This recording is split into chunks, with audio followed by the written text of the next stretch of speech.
You're watching the Action Sports Jax 24/7 network. Now it's time for the Brent and Austen Show.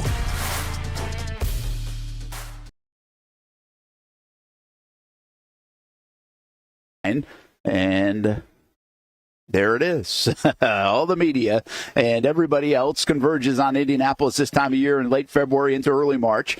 And, the convention is underway. The combine is underway, and you learn a little bit more about the draft picks. You learn a little bit more about the teams, and we will learn a little bit more about the Jacksonville Jaguars over the next couple of days and the next week, but specifically today. Hey, everybody, and welcome inside the Convention Center here in Indianapolis, Indiana, where this is like Radio Row Super Bowl week, just a different setting, of course, and we've got a lot going on here today. We're in all different places. Stuart Weber was just showing you that live over there in that room next to us. This is kind of the Radio Row world of the NFL Combine here, and then we've also got Spring Sports Media Day happening with High School 912 at the YMCA in Riverside back in Jacksonville, so we'll have that covered with Olivia Tasley and Marcel Robinson. Casey Kurt's going to jump in and help us out today. Austen laying out in Vegas. He's got some things to take care of, so most likely won't be on the show today as he's got a fight coming up on Saturday in the UFC. So hopefully back at it with Austen coming up in the next day or two. And we'll have Liam Coen join the show at noon today and James Gladstone scheduled at 12:45. So there's a little bit of the rundown. In between, a lot of other things going on. The Jags contingent is obviously here, and on top of all that, they will take the podium, which is just off to my left, 11 a.m. for Coen, 11:30 for Gladstone. So we'll get a lot of different opportunities to hear from these guys in like a 48-hour span, and then who knows, we might not hear from them again for quite a while. We do have free agency coming up, and the new league year begins, and then everything else that transpires after that all the way to the NFL draft. So exciting times in Jacksonville. Everybody's still trying to digest what took place over the last couple of days in Jackson. James Gladstone, the new general manager of the Jacksonville Jaguars, feels like it is being received very well by everybody back home and Jags fans. I don't know about here yet. Don't have a feel for that. I think you have this youth movement, this first-time movement, of course, where they downplayed that on that stage yesterday at Jags headquarters, but I don't think the league will. This is the youngest combo, of course, head coach and GM in the league, and what does that mean? Does that come with some potential pitfalls? Who knows? But it does bring a freshness to Jacksonville, and we certainly know that. So we'll get your thoughts, continued thoughts on what's going on with the James Gladstone era as it begins, and Liam Coen, and continued discussion with Tony Baselli as we talk to him, the executive vice president. You just feel like all these guys are in these different roles, and now they've got to just go to work, like right away. There's not a lot of setup time for this. There was with Coen and Baselli. They've had the last month, Tony Khan, Shad Khan, Mark Lamping, but you throw Gladstone now in the mix, and how does that dynamic work? And I do think one of the things that was a little underrated yesterday when you were talking to Gladstone on the podium, he said this, like, eventually we're going to change things up to the way that he sees it, the way he wants to do it. But they're not going to just change things up like on Tuesday, February 25th, right as you're heading into the combine. You've had scouting teams doing all the work for this coming draft. The draft is 2 months out, so you don't change it then. What he referenced was after the draft is when you'll see some of those changes start to take place. And what does that mean? That could mean staffing, certainly. Does he bring his own people in or some people in? What does that mean for the future of Ethan Waugh? By the way, Waugh is a guy that was there at the news conference yesterday, so he's still very much a part of this thing, at least for now. Just a bit of a trial run. Will he be a part of it after the draft? Who knows? And then just some of the systemic things that he wants to put into place, his philosophies. Those will go into place following the draft as well, moving forward. So we were talking about this a bit yesterday after, and it's almost like you get a bit of a pass for Gladstone because this really is going to be his draft, but it's not necessarily fully his draft. And that'll be an interesting thing to dissect and also grade because he just got here, and he's got 2 months now to get everybody on board. But I thought it was important that he said he's going to be the one adapting to the things that they have in place. And if he can throw some things that he wants to do in there, he will. But he's not going to completely change it, probably do it the way he'll do it in 2026. So I thought that was a pretty interesting point. And I don't know if we view that always the same from the outside looking in. Like Liam Coen comes in, right, and he's got whatever it is, 7-8 months to get ready for the football season. He can do everything that he wants to do. He can rearrange the practice schedule. He can obviously hire his staff. He can change the playbook. All those things. He can change it. That's not really the case with Gladstone, where he has to kind of assimilate himself into what's going on here in Jacksonville, try to add some value quickly for this organization, and then obviously be the guy pulling the trigger.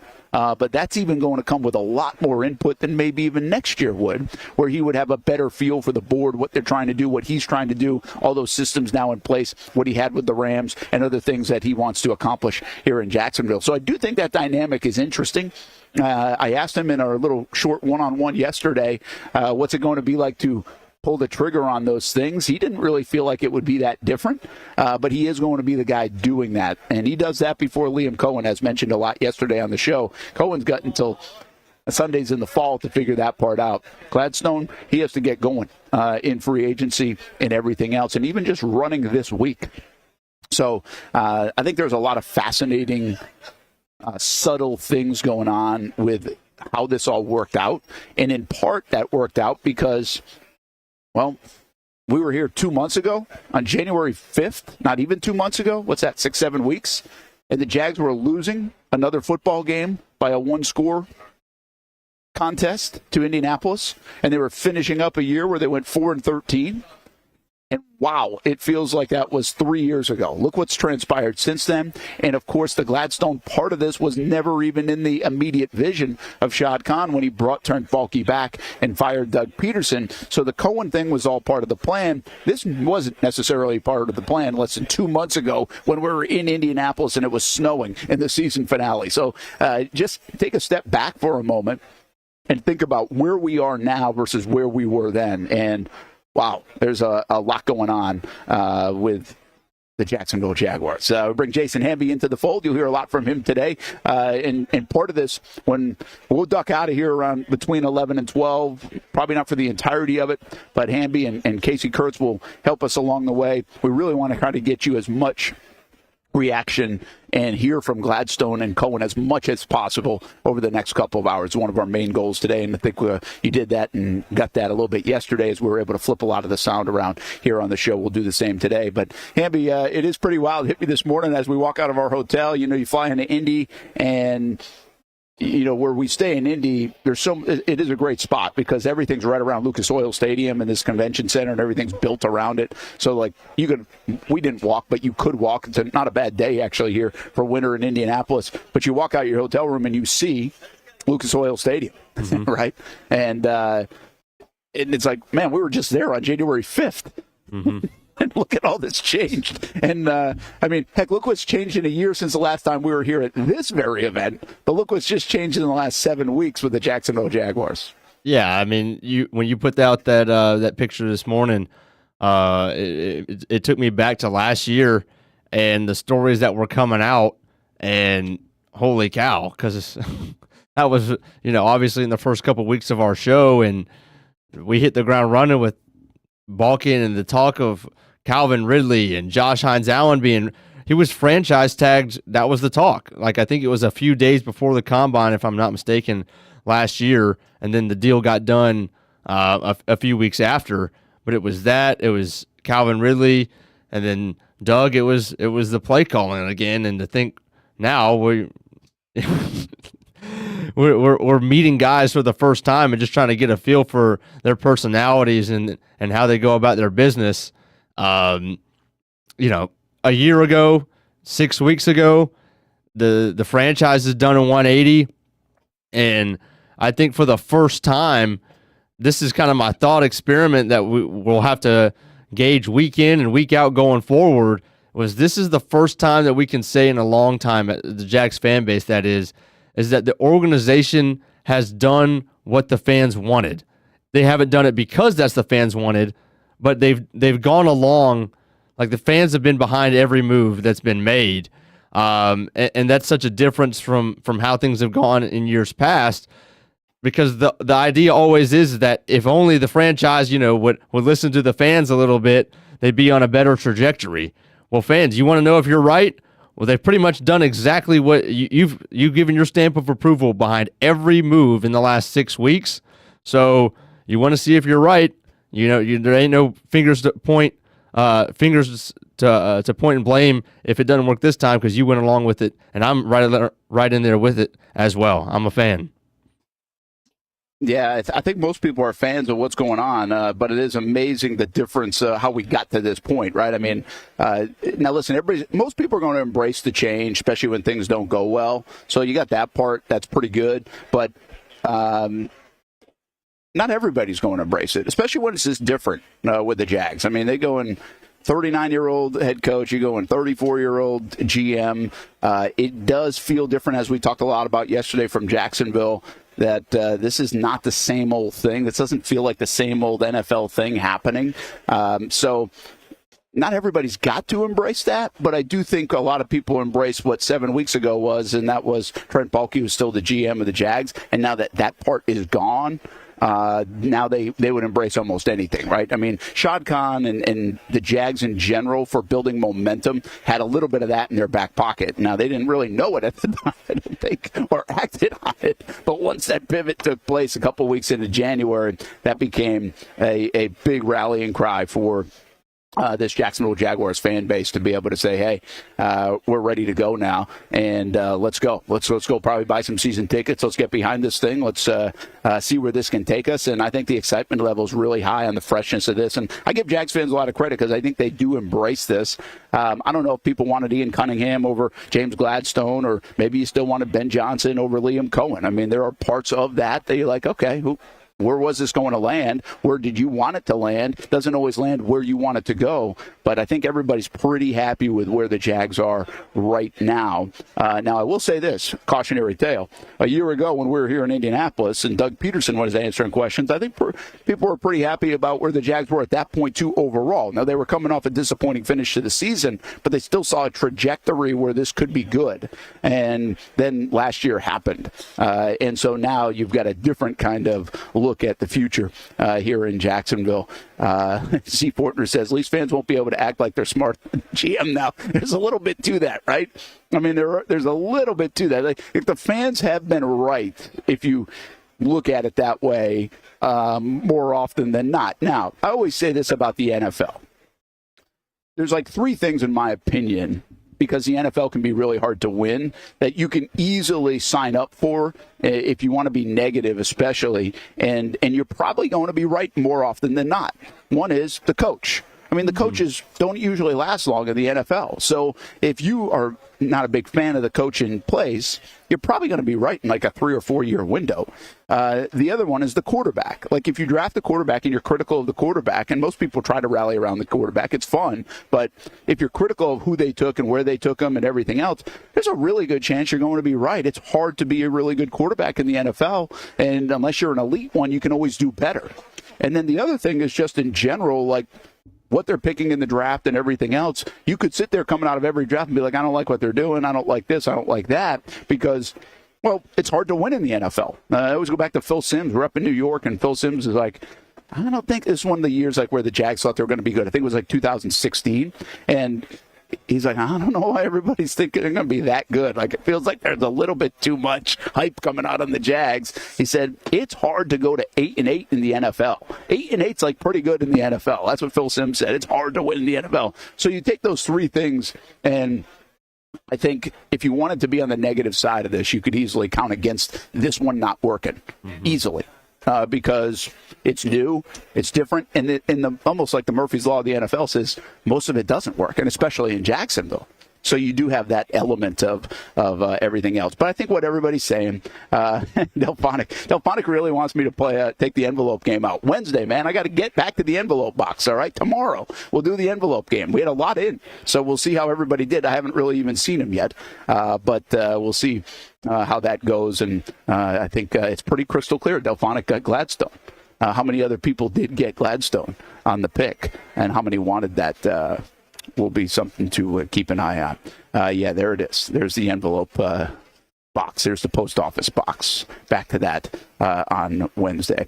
All right, let's do this. We're going to take some early timeouts because we've got a lot going on between 11 and 12, and we'll be back and forth here from Indianapolis. We'll also peek into high school spring media day, which is back home at the Riverside YMCA. Baseball, softball, tennis, golf, all the rest, track and field, getting their chance in front of the media. And we've got a crew there with Marcel Robinson, Olivia Tassley, and there it is, Marcel Robinson talking, looks like to an Episcopal Eagle right now. So there's a live peek in at Riverside YMCA High School 912 Spring Sports Media Day. More on that, more on here in Indianapolis and the NFL Combine. Liam Coen, James Gladstone coming up right after this on the Brent and Austen Show on the Action Sports Shacks 24/7 network. Simply find it at actionsportshacks.com, and we will dissect Daniel Griffiths' article. He actually wrote it for yesterday. You can find it on actionsportshacks.com. We'll talk a little bit more about it today, so get into the weeds of the NFL and Liam Coen a little bit more right after this.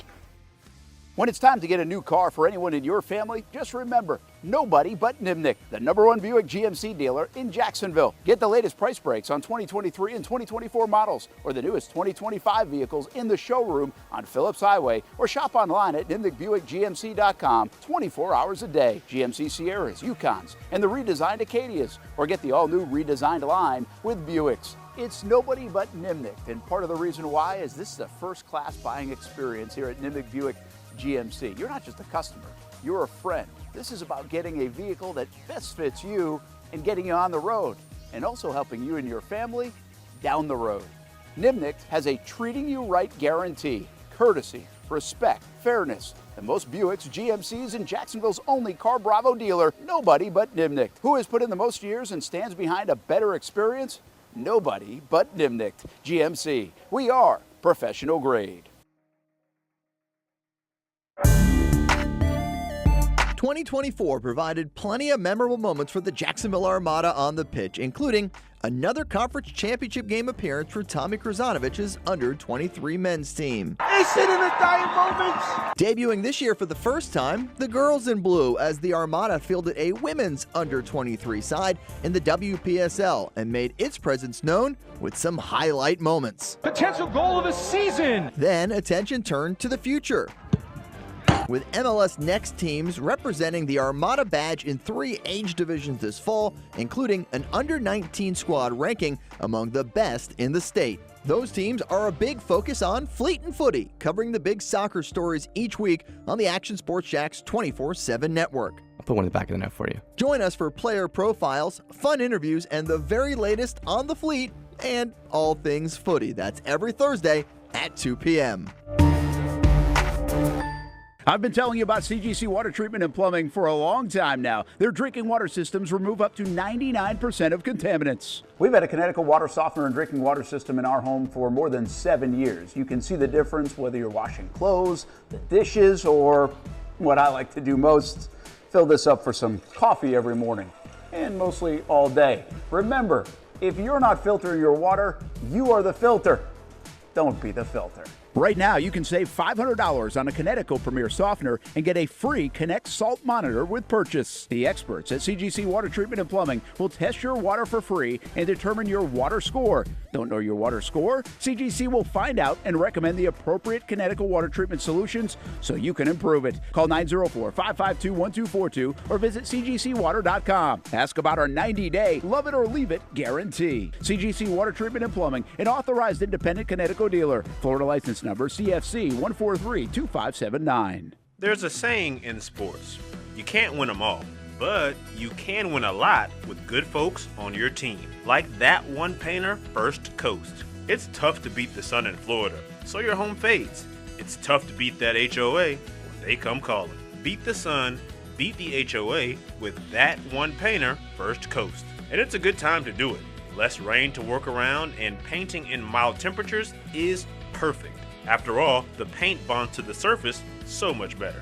Give that one painter First Coast a call at 904-417-3557 or look them up at first-coast.thatonepainter.com. Fast estimate, guidance on color and HOA requirements, and the highest quality job you'll find anywhere. Be a big winner in your neighborhood with that one painter First Coast on your team.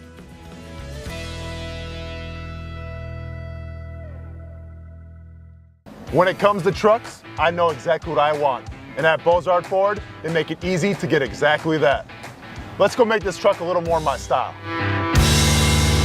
With Bozard Built, I can create my perfect truck right here. Lift kit? Check. Premium wheels? You bet. Advanced lighting package? Oh yeah. The Bozard team works their magic.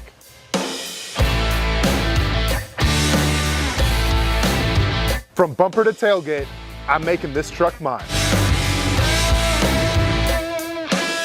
It's everything that I wanted and more. From the field to the gym to weekend adventures. This truck's built for my journey. Bozard Built. Customized for your lifestyle, built to exceed your expectations. Check out the inventory and available options at bozardbuilt.com. Unleash your dream ride. Customized, covered, and Bozard approved. Welcome back to the Brent and Austen Show, streaming on the Action Sports Jax 24/7 network. Hey, welcome back to the NFL Combine. They're taking a look at what's happening here on the scene in Indianapolis as we get set for the NFL Combine 2025. Hey, there's me. That was just moments ago. We have now shifted around. It's a fun scene here at the Combine. See, here's the deal. A lot of the folks that will do what we do will come for the entire week. We just come for the day. We're flying out later today. We're coming to get the Jags stuff. And so you put in with the NFL and tables, and I always told them I only need it for one day. I think because I only needed it for one day, they didn't provide us one. So we stole a table over here, the corner, hoping that the folks coming in would not need it for until at least after 1 o'clock. And of course, here they are to set up at 11. So we pivot. We had a few options. This was like the lottery, Hamby. We had a few options to pick tables that aren't here yet. Like maybe they're getting in a little bit later today or tomorrow. And we whiffed. Yeah. We didn't win the lottery here. So we knew it was possible, though, so we put it in a spot where I could flip it around if need be.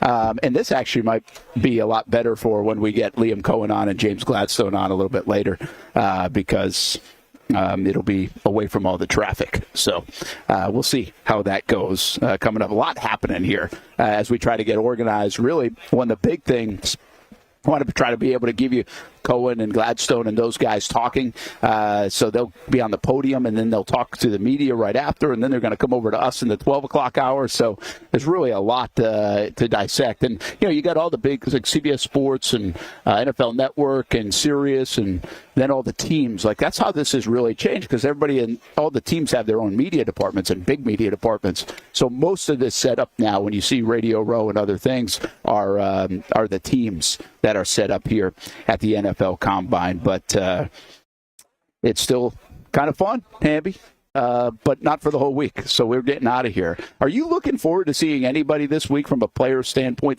Is Travis Hunter the guy for you that it's okay, let's see how that whole thing unfolds? Because I think from our standpoint, I almost forget about the player part. And I know the Jags have the 5th overall pick, and I like the idea, by the way, of Travis Hunter. But we're the order of business for us is really following the first order of business for the Jacksonville Jaguars, Sure. So that's really the main priority for us, where you almost forget about the underwear Olympics that will take place with all the players. Is there anybody in particular that you're looking forward to because you like watching this and following along, that's got your attention? Yeah, there definitely is. Outside of, and it's not just guys that I would hope that the Jaguars would draft. I think the first one that comes to mind is Ted McMillan. I mean, the guy's a freak athlete. I can't wait to see what he runs. And we've just seen in kind of just outside of game drills that he's done, all the one-handed snags that he makes. Could we see anything like that? That's more of a pro day thing maybe. But specifically what he runs and how he jumps and stuff like that. I just love the athlete. I know a lot of people want the Jaguars to potentially take a good hard look at him at number 5. I'm not one of those. I wouldn't mind him, obviously, but nonetheless, somebody that I'd like to see what he has to offer this week and this weekend. Mason Graham, obviously another one. All the Georgia guys I'll be following. I want to see what Jalen Walker runs, Mykel Williams, and those type of guys. And the guy that always every single mock draft that I've just seen on social media, not from anybody in particular, just like literally everyone that I've seen has an offensive tackle, Gray Zabel. The Jags taking him. People think that he could be taken as far as as early as 36, second to third round range. I haven't watched a ton of tape on him, but for as many people as love him and have him in their mock drafts. All right, well, let's see what he does in kind of our first time where we can really tune in, focused on and see what he's got to offer as well. So obviously Travis Hunter, I just don't think combine wise. Yeah, I mean it'll be interesting to see what he does 40, but there's other guys out there that are going to wow you and put up more entertaining numbers than Travis Hunter. Yeah, I think so, but I think he's still the storyline, and obviously he's going to work out the whole thing with the corners and the wide receivers, and most of that's because you have to kind of, if you got the corners come first, right? So to work out and all those kind of things first. I think other interesting notes coming out here, Gentry's not going to do much, right? We know Shadur Sanders isn't going to do anything, and I thought there was one more on that I was thinking about that would carry some national intrigue, maybe not Jacksonville intrigue, but I wonder if Kim Scatabo is going to do everything. I would assume he would. Yeah, I think he's got some stock to increase, and why not? Especially from a strength standpoint, and yeah, I bet he does. I haven't seen that, but he's more of a middle round guy, so that will be fun to follow. Again, this thing goes all the way deep into the weekend. We will not be here for that. The big thing today for us is the Jags brass and what they're doing with Liam Coen, James Gladstone, and they're behind the scenes. By the way, if you're not too familiar with this, it's a lot of medical reports. In the interviews, that's really this first chance to kind of be hey, who are these guys? And I just feel like there's a lot less friction in those kind of moments than there used to be. I don't know if you have to vet guys as much as you used to be. I think these guys are way more mature. I don't think they get into, let's just say, as much trouble. Now, listen, there are always going to be red flags, but I think a lot of the red flags come on the medical side of things more so than come on the actual interview side of things. And I don't know if that was always the case. Maybe it was a 50-50 thing. I just don't think you cross too many guys off now with after meeting them. I'm you probably come away meeting these guys, you're hey, that dude could fit in. And again, that's something we talked about yesterday a little bit, is what are they looking for to fit in? There's no doubt Trent Baalke, Doug Peterson, that regime was looking for a certain kind of player. What will this group look for in personality traits? That doesn't show up necessarily in analytics, but that goes back to that intangible deal that everybody's talking about with James Gladstone. Intangibly rich. You got to enhance. What does that mean? What does that look like? You got to enhance the ecosystem, Brent. You have got to enhance the ecosystem. I like all those simple things. They're good words. Those are buzzwords. Those are different words too that we hear. They are different. So you like that. But what we won't really know what that is, in my opinion, until we see the draft class and almost meet the draft class. It may take a little bit to be oh, yeah, you can see what they did here. This guy kind of fits in this bucket and that bucket and everything else. And that might take months for us to kind of figure that out. Sometimes it does with an NFL locker room. So it's fascinating to see how that works out. Hey, are you a route tree guy with your flag football and your knowledge there and everything else, or what you think you have knowledge there, your playbook? What did we end up? What's our record right now on the flag football front? We're 6-7 with our first playoff game tonight. Oh, you got a playoff game tonight. Yep. Now, are you balancing baseball and that? Oh, yeah. Yep. We'll go straight from baseball so you have practice. A baseball game tonight? Nope, we don't have a game tonight, thankfully. So we'll have practice unless it gets banged because of this rain. But we'll go practice straight to playoff game. Okay. So it's already it's raining again today in Jags? It is. Yep. It's been gloomy and rainy I didn't realize all morning. that. Oh, wow. I thought it was out after yesterday, but I guess that's not the case. So, all right. So you got both. Are you do you dive into the crossers and the different routes and things that the Jags have done? Does that jump off the TV to you? because Daniel Griffiths writes about it. That's what I'm getting at here. And he wrote about it on ActionSportsJacks.com. And there are some interesting things, right, that we already feel like we know about Liam Coen. And the screen game is going to be a big deal, right? And not everybody loves the screen game. I think that's worth noting. But the screen game has been a big deal. It looks like he'll get the ball to the backs a little bit more than Doug Peterson did. Now, do the Jags have the backs to be able to do that? I think that's a fair question. Etienne, we certainly feel that's the case. But Bigsby, it's not looked at as a strength that he can catch the ball out of the backfield. Now, can he? Yes. But is it a strength? I don't think so. So how will he treat those things? And then Griffiths ends up writing on ActionSportsJacks.com that just the amount of crosser routes alone that Doug Peterson had installed in the offense in 2022 versus 2024 was vastly different. And does that go back to some of the creativity, the predictability of the offense? Why would that have been? Does that go back to some of the injuries of Trevor Lawrence as well? Is that worth noting that maybe because you took that guy out and he missed some of the games, that was some of the reason why? So we continue to learn about Coen. He's a tick up in some of these other areas, but we also go back to the Doug Peterson era and why didn't it work. It might come with some excuses along with some schematical things as well, Hamby. Yeah, look, the point of the article that I took away from is that, the Jags, for whatever reason that nobody can come up with, pretty much abandoned the middle of the field. And he said, and what Griffith said was, of their targeted routes, 44% were thrown to out routes and hitches.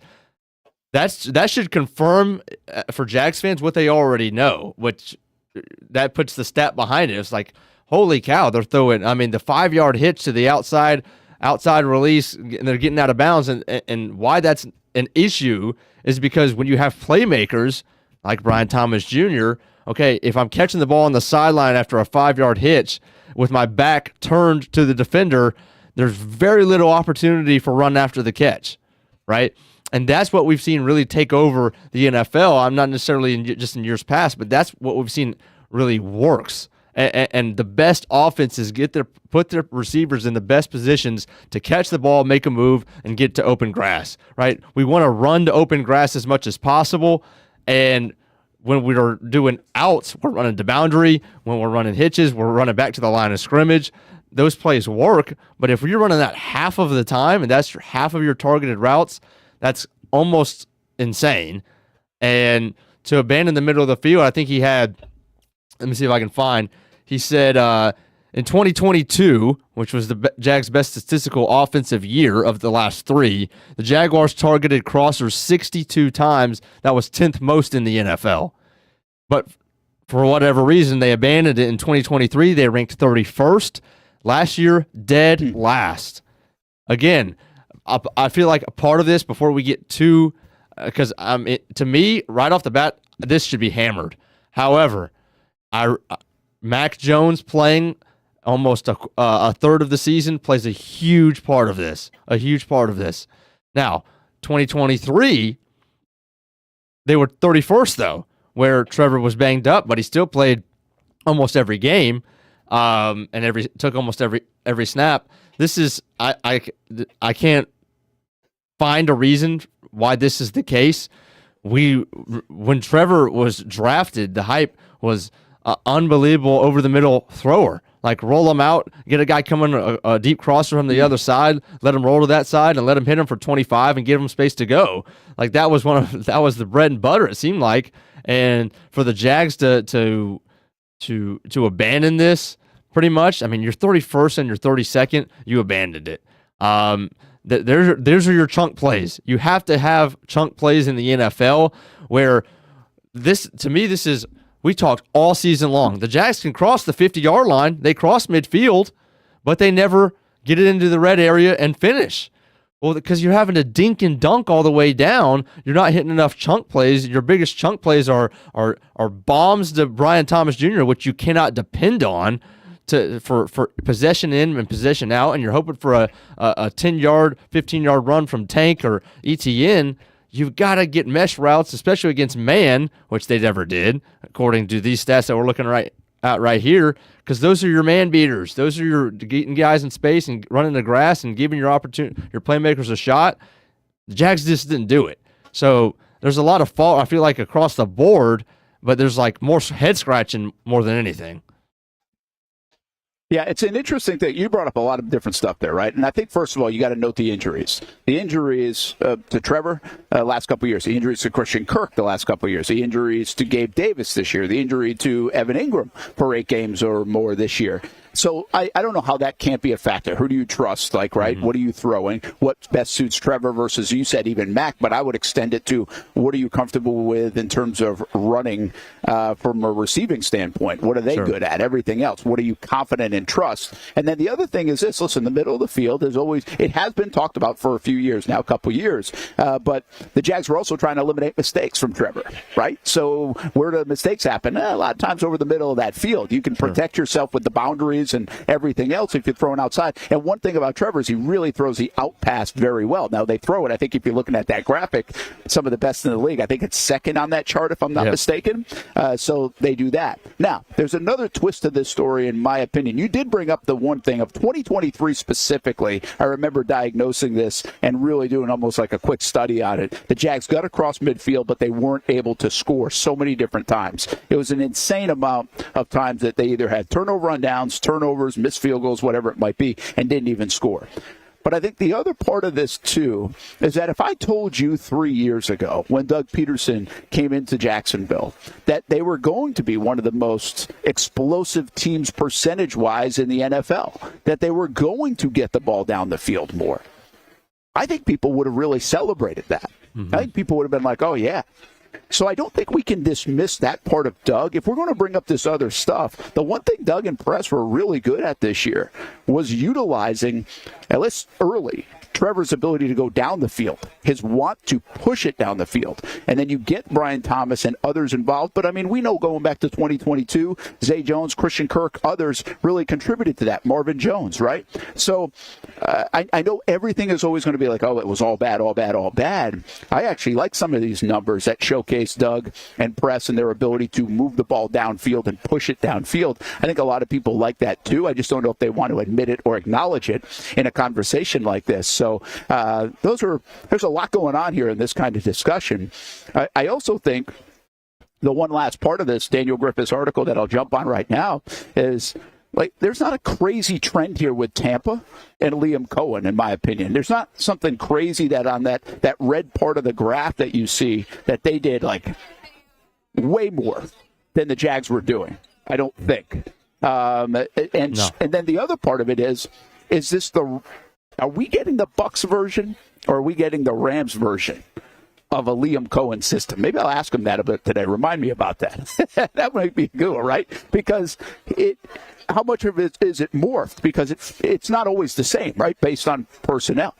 And so I think that part is, I'm sure it's got some similar tendencies. We know that. It's not going to be totally different. But I also think we know, like, the run game in Tampa was different than the run game that he wanted to employ just based on personnel.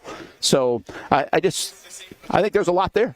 Not all of it means anything in particular. I just think there's a lot of information there to gather, and then we'll marry that with what transpires, obviously, coming up this fall with the Jacksonville Jaguars led by Liam Coen. So that's Daniel Griffiths' article. It's on actionsportsjacks.com. You can find them all. Cleaned up the webpage, looking good. Thanks to our web department for helping us out there, so you can find Daniel's articles from Jarian Jones to Brian Thomas Jr. to a bunch on Liam Coen already, and he's going to continue to contribute. We'll continue to talk about it, the different things that make Liam Coen different than this last regime, and obviously the players in Jacksonville, too, from the pass rush to other deals. Let's do this. Going to take another time out. Want to get on time here early today here, Hamby, as we are at the NFL Combine and getting ready for Liam Coen to take the podium at 11 o'clock. Of course, he'll join us at 12 o'clock, and James Gladstone is expected to join us at 12:45, the new general manager of the Jacksonville Jaguars. We're live at the Combine here in Indianapolis. We're live at High School Spring Media Day as well in Riverside at the YMCA. So a lot going on here with the Action Sports Shacks team from Indy back home to Jacksonville. Thanks for hanging out with us on the Brent and Austen Show, the Action Sports Shacks 24/7 network. While you're reading Daniel's article, you can simply watch everything we do on the network, including a new edition of After the Game today with Mike Boswell, the legendary coach at the Bowl School. If you don't see a pit, it ain't legit. When you hear that, you think Bono's Pit Barbecue, a staple in Northeast Florida now for 75 years. A place that feels like home with friendly service, a meeting place for friends, family, or business occasions. On the menu, the corn nuggets are a favorite in our house, but there's something for everyone. Sandwiches, platters, salads, sides, desserts, and family feasts. You see Bono's all over the place in Northeast Florida. You know, there are almost 20 locations in the Jacksonville area now, so stop on by, sit down, and dine in with Bono's. You can also take it to go. There are drive-thrus in many of the locations, and they have delivery options too. Just download the Bono's app to make things easy.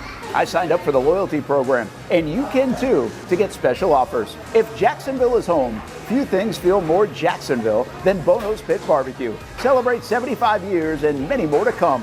Bono's Pit Barbecue. If you don't see a pit, it ain't legit. For the game day hustle and every day in between. Juggling my show, Jags Social, to going under the Friday night lights and a social life, it's a daily tournament. But this ride, MVP status. The all-new 2024 Lincoln Nautilus isn't just my car, it's my personal locker room, office on the go, and VIP lounge on wheels. Let's talk tech.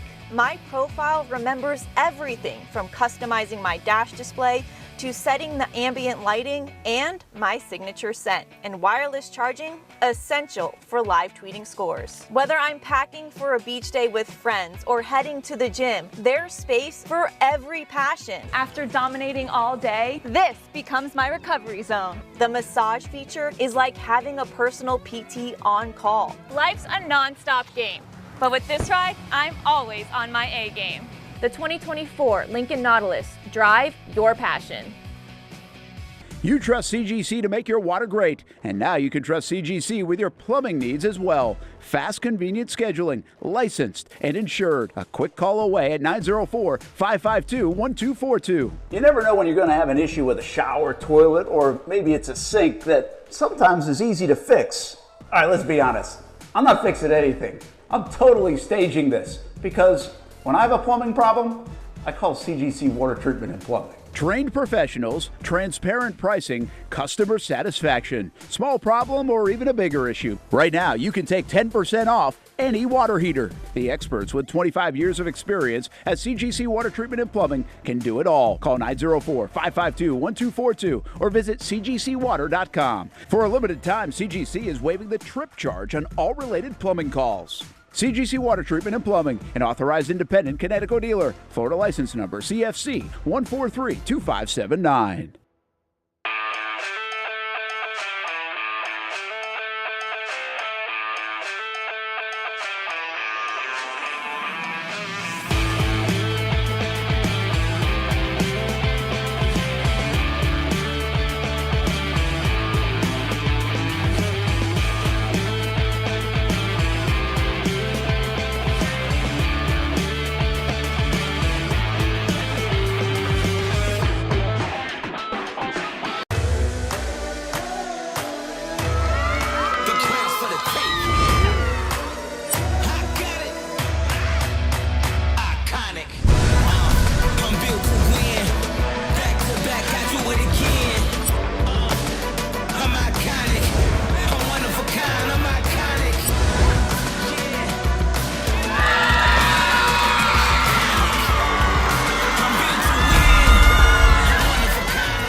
It's the place we party in football season with Jaguars All Access. Welcome to String Sports Brewery, everybody. Say hello to our guest tonight. That is Trevor Lawrence. You can bring your party or event to String Sports Brewery in Springfield any day and any time. Rehearsal dinners, corporate events, birthdays. Here at Strings, you can enjoy the inside area and the outside area. Good for any weather, good for any occasion.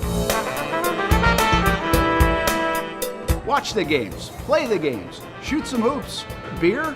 Yeah, they have that. Plenty of choices. And sure, this is a brewery, but Strings is also a restaurant, and the food is fantastic. A full menu made from scratch meals. And if you need String Sports Brewery to help with a party at your place, they cater too.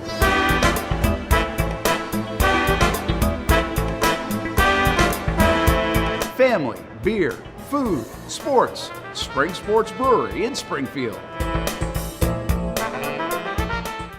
Welcome back to the Brent and Austen Show, streaming on the Action Sports Jax 24/7 network. Hey, another look at the NFL Combine here in Indianapolis, and, well, that is the other part of this building. We are on one side of a wall, and, well, that's the other side of the wall. Or is that's our side of the wall? What is that part? No, that's the main staging area, I think. That's where Liam Coen and James Gladstone will be in just a couple moments. I mean, really, who's who in the NFL here? Most executives, obviously most teams, coaches, not everyone, though, because we were interested in trying to track down like a Matt LaFleur, and he's not here, or at least scheduled for the podium.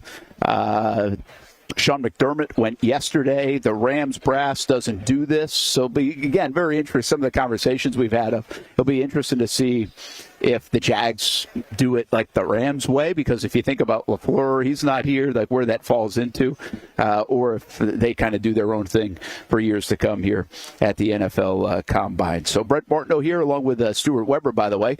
Action Sports Jax all over the place with Marcel Robinson, Olivia Tassley. They are at High School Sports Spring Media Day, which is at the Riverside YMCA today.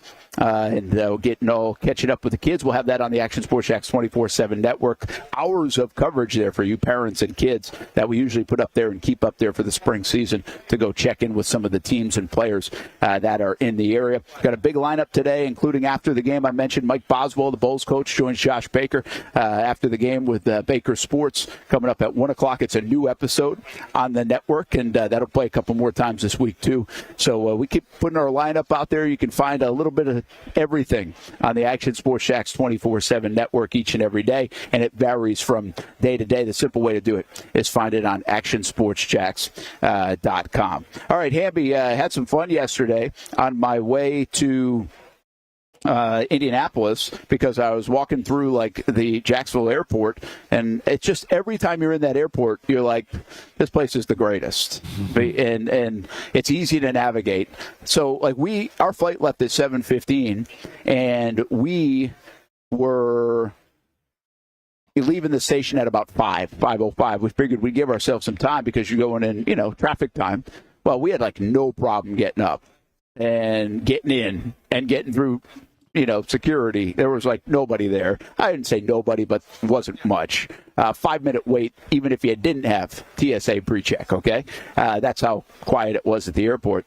So then we get in and we're like, oh, man, we got like an hour and a half. Like we were trying to plan just in case, try to be on time, Hamby. I'm not good at trying to be on time, but I was trying to be on time, and we get there like an hour and a half and almost worked the other way around. Like, what are we doing for an hour and a half? Now we're through, sitting at the gate. Well, you get a Starbucks, you have some coffee, all those kind of things. Get some work done, Hamby. That's what we were doing. But I couldn't help but think of, I'm watching a kid as, like the people mover.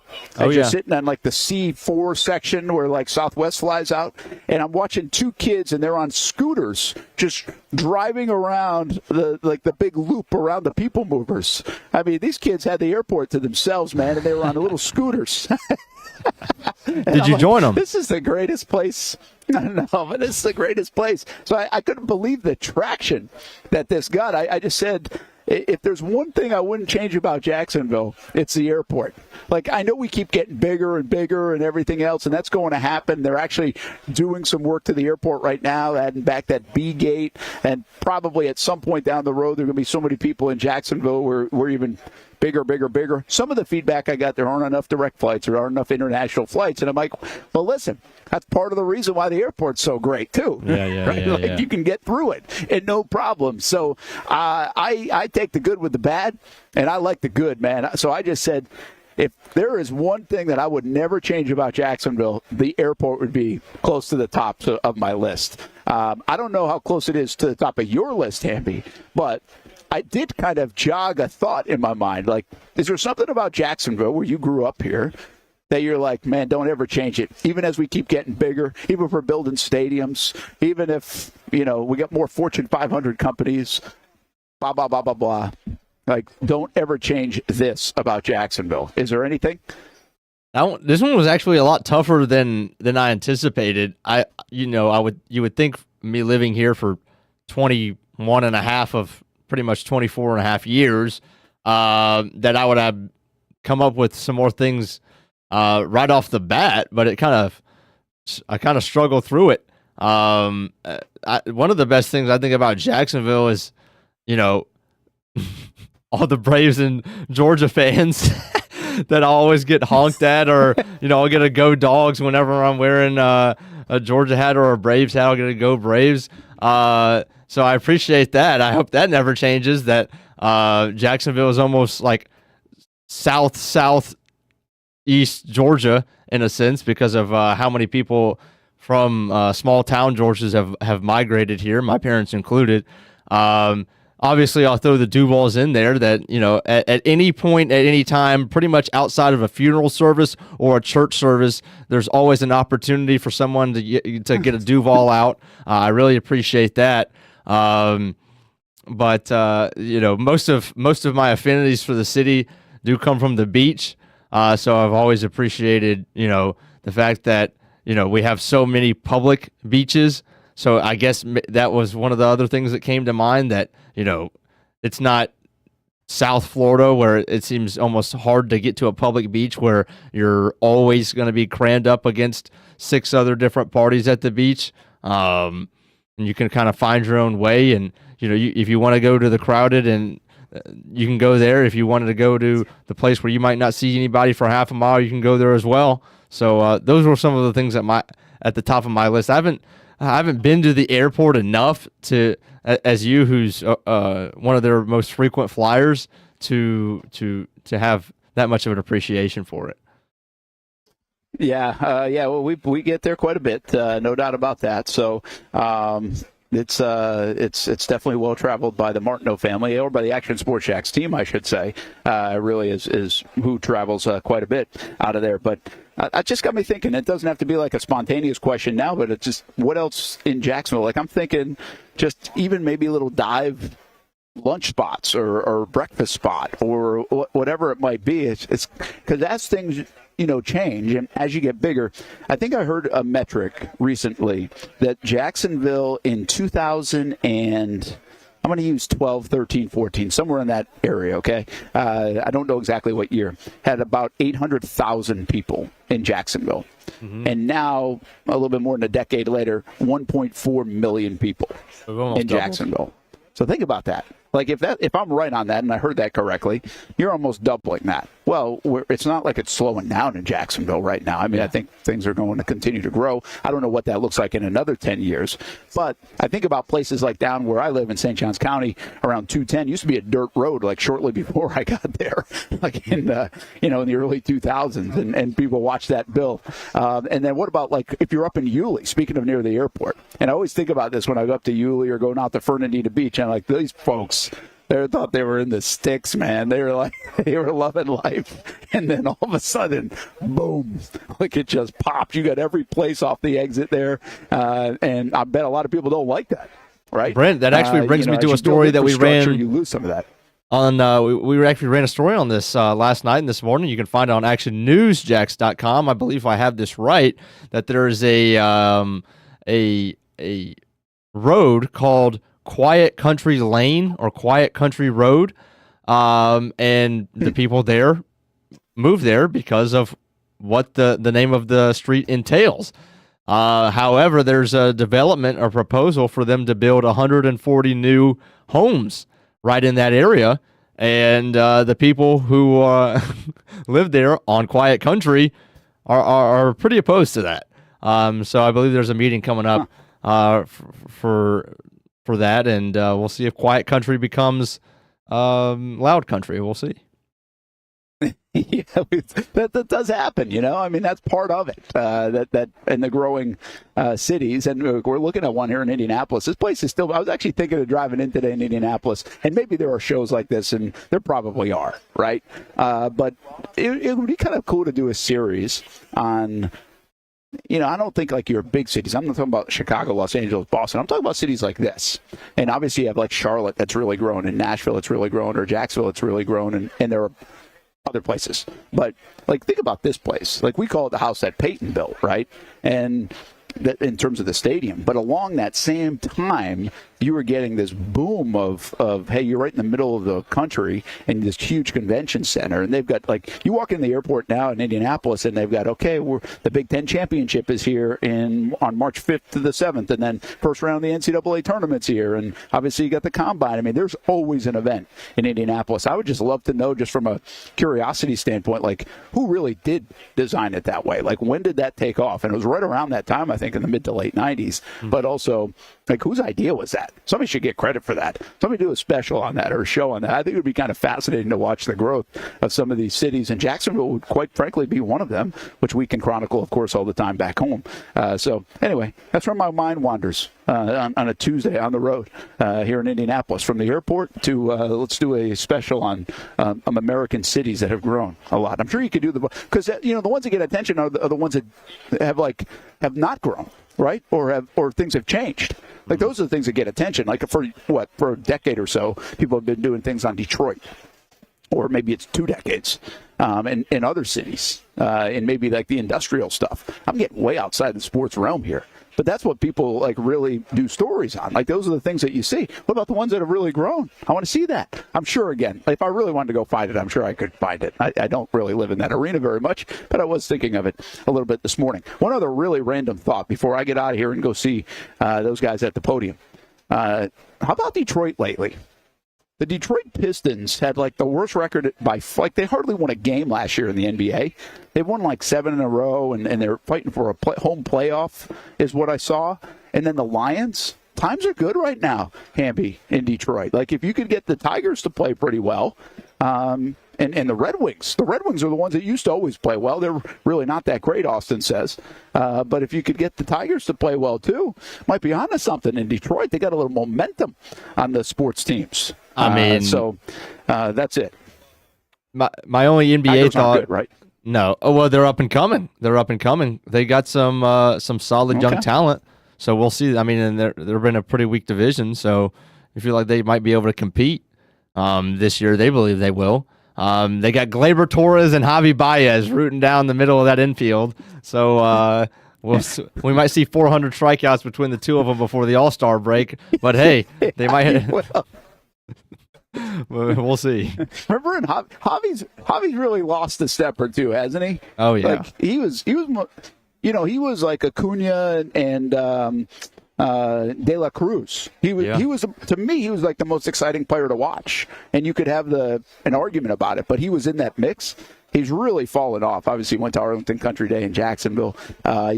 Tremendous career, really good career, fun player to watch all the time. But you're right, he's really seemed to, like, the Cubs got the best of him, and then kind of, moved on from him probably at the right time. I think when he was with the Mets, I think he had a good couple of months there with the Mets at one time, but certainly not the player consistently that he has been over the years. All right, here's the deal. I don't know if you want to take one more time out. Might be the way to do it to kind of set this all up. We're going to get Liam Coen on the podium here in moments, and then we've got Gladstone right after that, and you're going to start hearing from these guys now.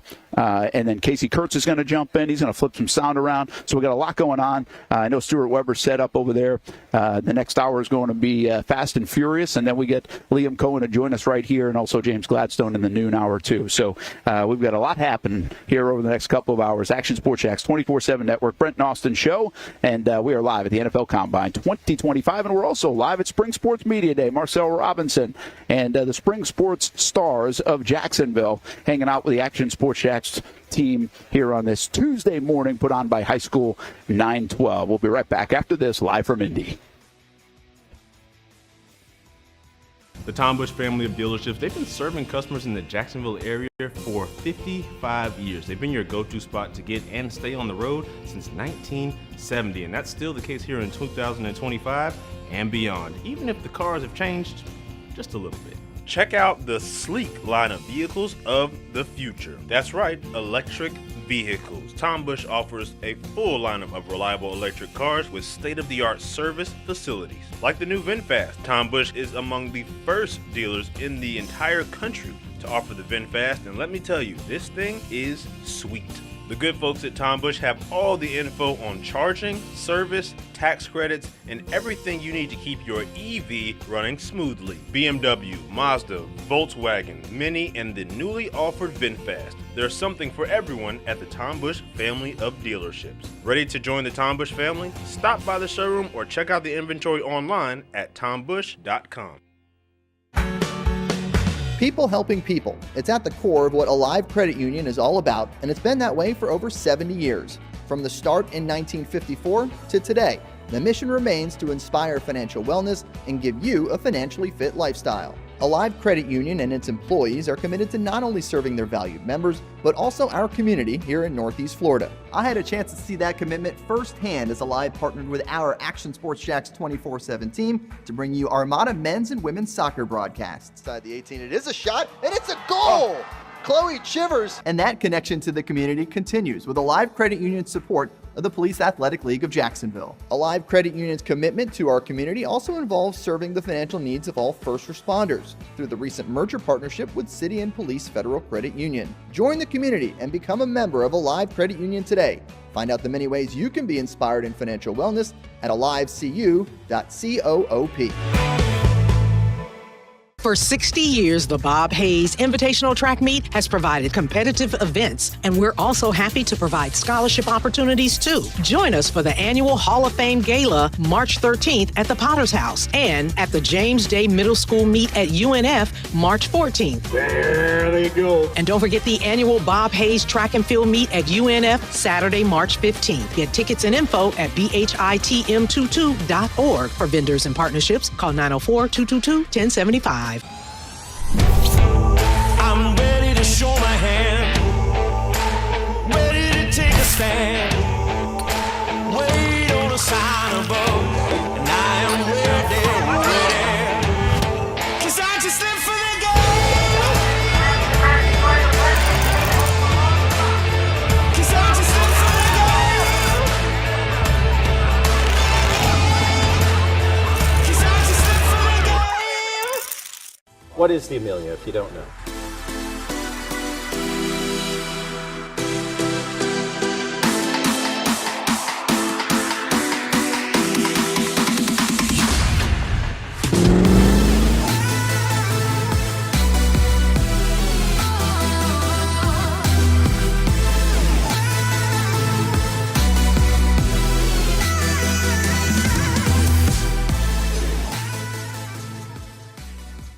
Do you feel it coming? The rumble in your chest, the roar of the crowd. It's an experience you won't forget. The Emily Motor Oil NHLA Gator Nationals are back March 6th through 9th at Gainesville Raceway. It's where anticipation meets asphalt, where you can meet your heroes face to face and feel like a part of the action. Plus, parking and kids under 12 are free with general admission. The Emily Motor Oil NHLA Gator Nationals, March 6th through 9th. Get your tickets today.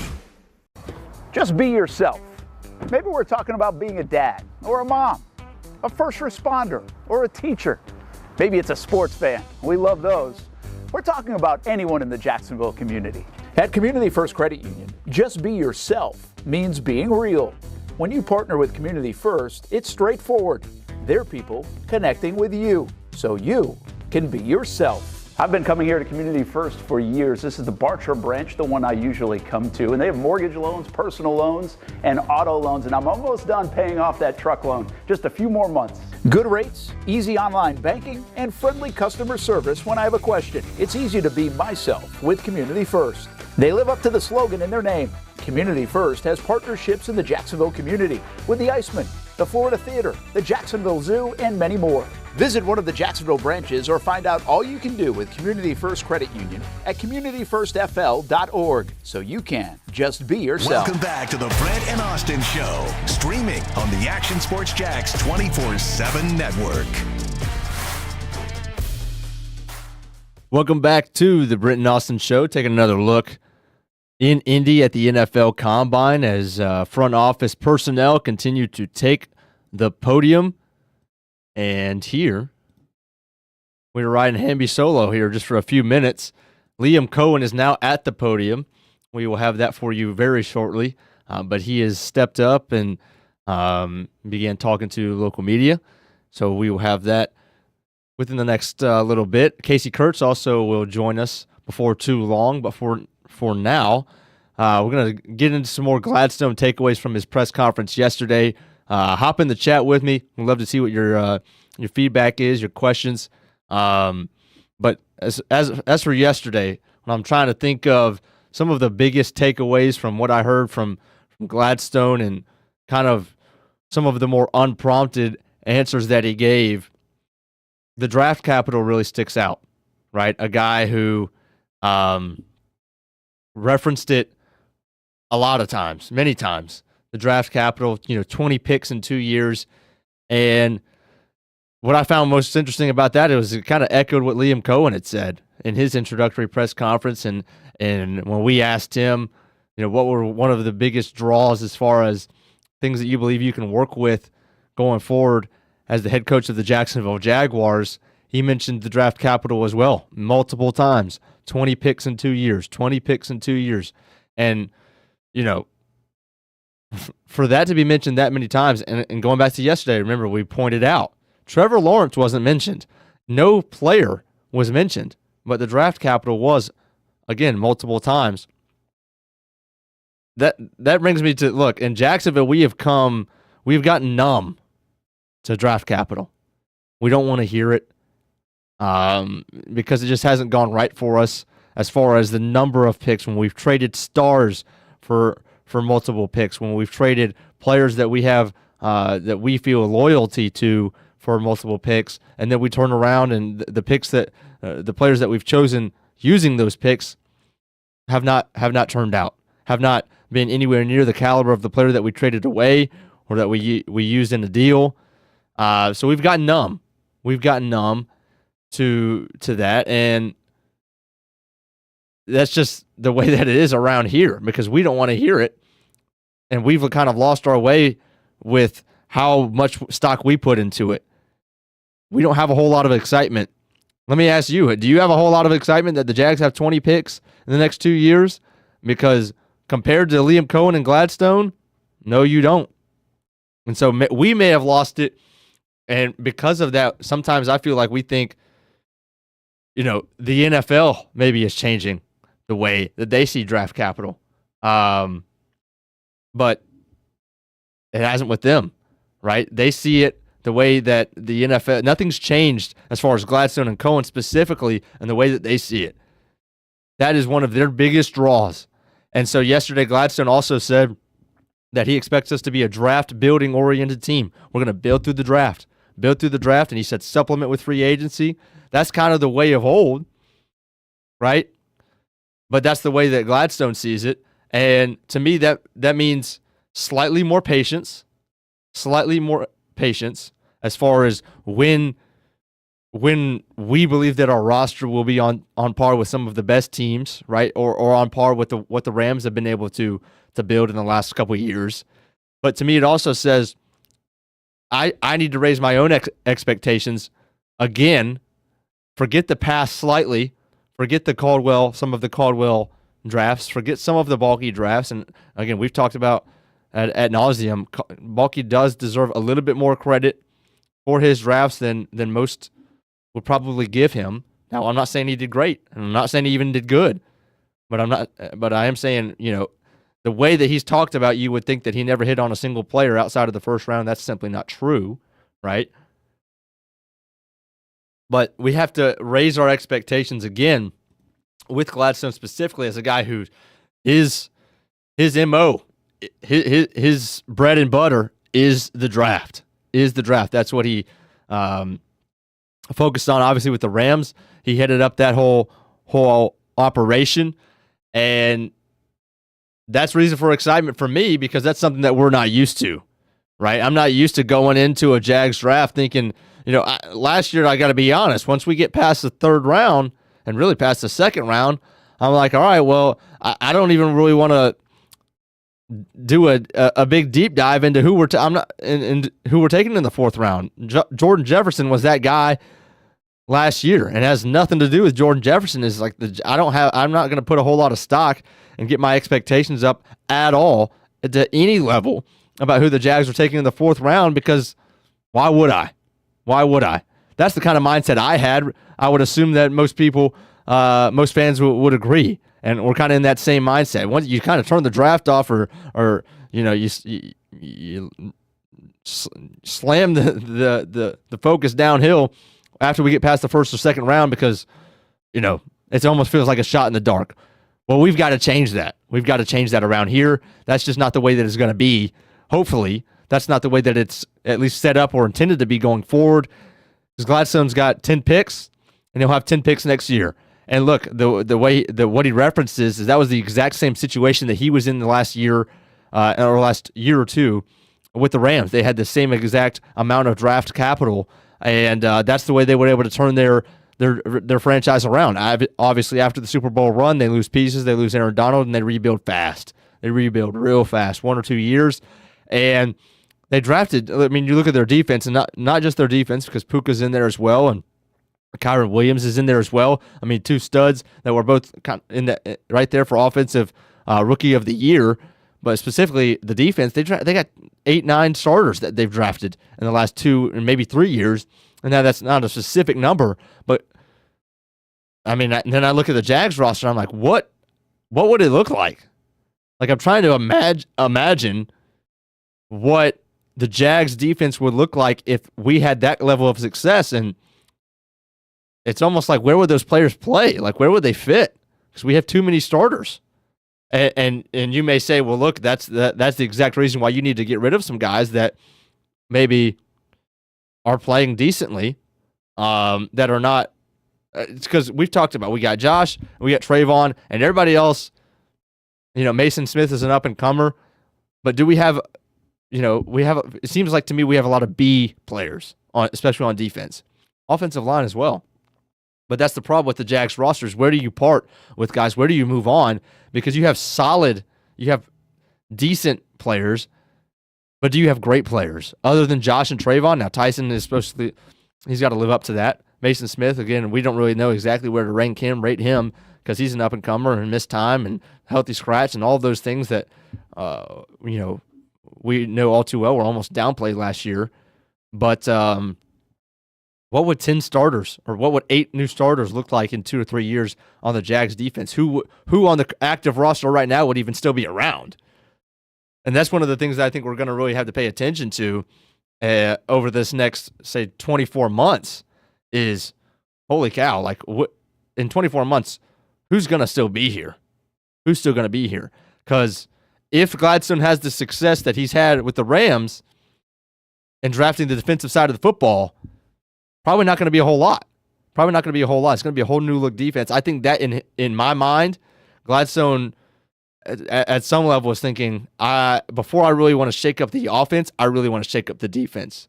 So that will remain to be seen.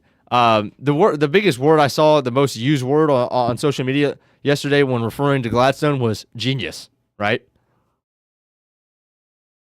Genius, savant. Kept seeing that. I think that obviously stems from the vocabulary. Look, intangibly rich. Got to elevate our ecosystem by doing nothing more than being yourself. I've already got it down. I believe that's his. That's going to be something that we continue to hear all the time. That was. I don't know if I'd ever heard anything like that. I don't know what kind of if he created that on his own or got it from some magazine or book, but it's obviously catchy and stuck around with me already. So intangibly rich, elevate the ecosystem. I'd never heard a GM talk like that. That's more buzzwords than I can comprehend. But as long as he knows what it means, and as long as he knows how to execute, by all means, let's do it. Seemed like a clone of McVay a little bit to me. I think I saw that also, and that really sprung up to me. The way that he talked, the words, even the cadence a little bit, seemed like a clone of McVay. Obviously, the age and the hair it does play a little bit of a role in there. I can't lie. But he did seem almost like a carbon copy.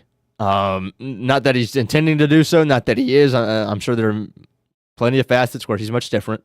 But just in the way that he talked and the way that he talks about football, obviously in a limited capacity today, and that's one of the main goals and objectives for today is to go deeper in depth, right? Obviously, he's not going to give away draft secrets, not going to give away game plan, but We certainly expect that with the one-on-one. He's obviously going to talk at the podium. Then we'll get him one-on-one later on the Brent and Austen show in the last little bit of the show. What is his philosophy more in depth? I can't wait to hear more about that. The other thing that was, the 2-word answer that he gave when he was asked about, look, say it's draft time, right? And we're in the 3rd round, and you like this guy, Coen likes this guy, or Baselli likes this guy, and we got different views. How do you see that playing out? Who's going to pull the trigger? Who's going to be the heavy? It was essentially the question, and he said 2 words: pure collaboration. Look, I get it. I totally get it. In a perfect world, absolutely. Pure collaboration does not exist. Pure collaboration, 100% collaboration does not exist. There's going to be somebody who's got to outweigh, and I hope that's Gladstone, not because because that's what he was hired to do. Simply put, that's what he was hired to do. He was hired to call the shots personnel-wise, and with his track record, he's got to be the guy. He's got to be the guy who, if there's a disagreement, he's got to pull the trigger. And one of the reasons I believe Baselli added to this was one of the reasons they truly believe that pure collaboration and that they're going to have a great working relationship is because of chemistry.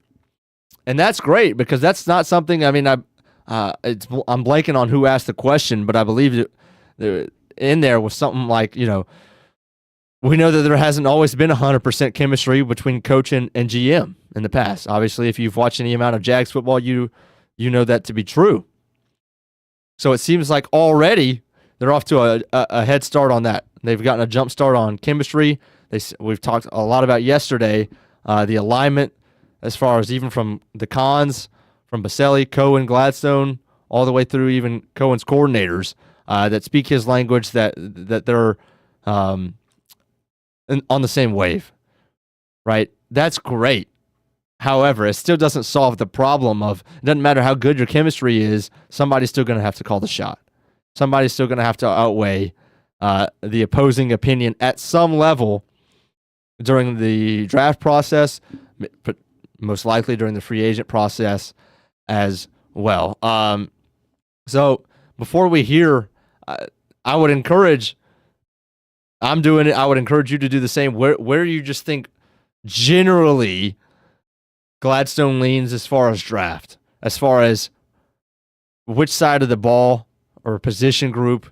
And I'm trying to, this is after press conference, this is what I thought. This is after hearing more. And then, as we get closer and closer, actually be able to kind of quantify where I was and how my opinion shifted, because it will shift. That is for sure. But we actually do have Liam Coen. He just stepped off the podium.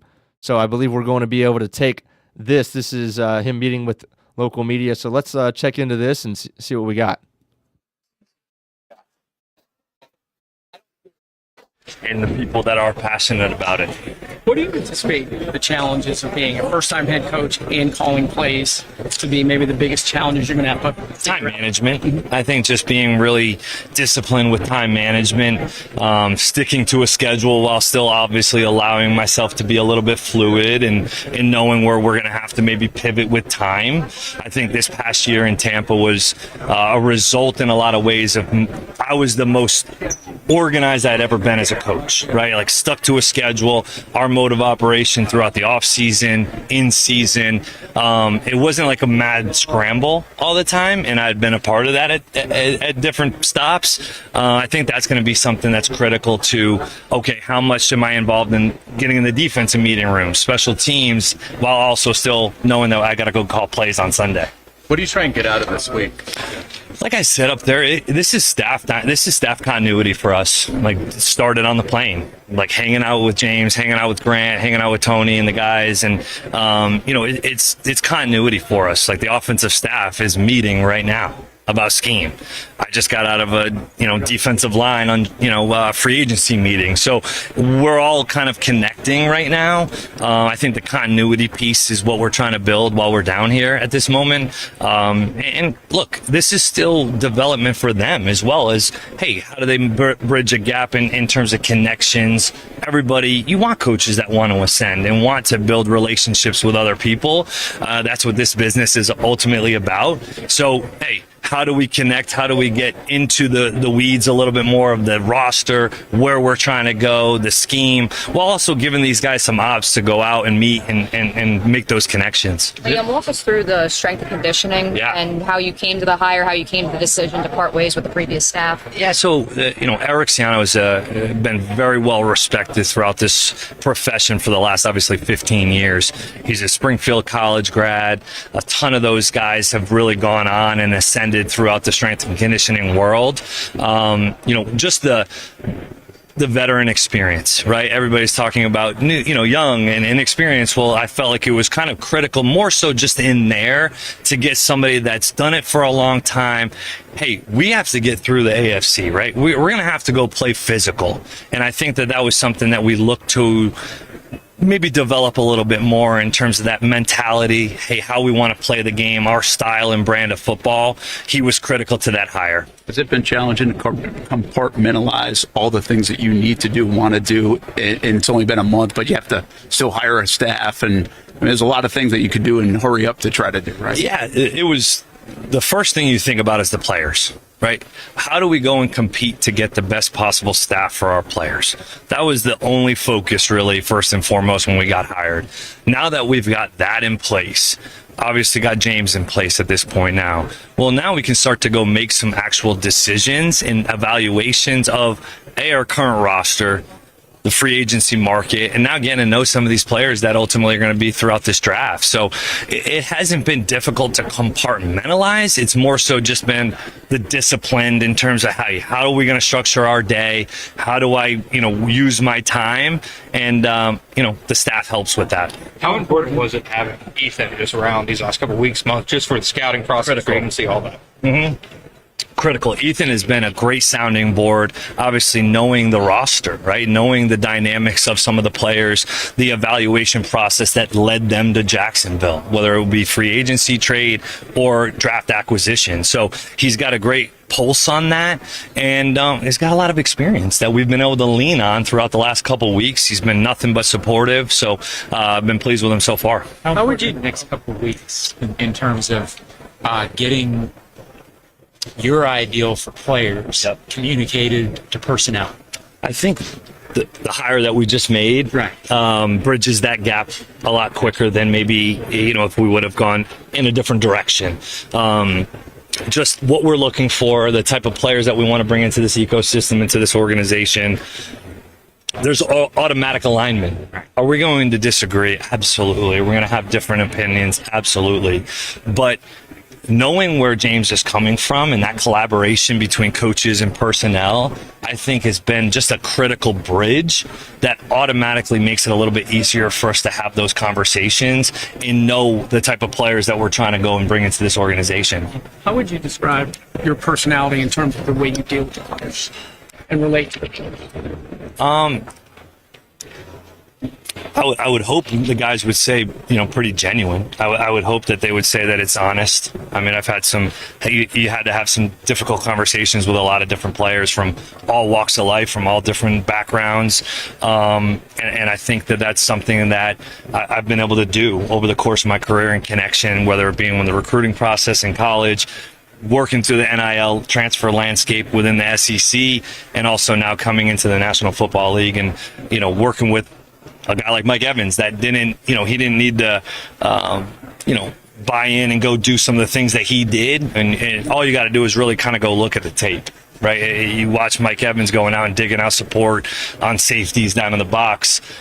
Guy hadn't really done that over the course of his career. So, and then what we did at the end of the year for him, I mean, I think that those are the type of things that ultimately you look at as a player and say, well, shoot, he wants it for us just as much as we do, but we've also got to go set a standard and a culture and, hey, coach-player relationship while also having an open mindset to some of that communication. I know we've still got a long way to go, but Christian, knowing his cap number is so high, a lot of speculation of his status with the team.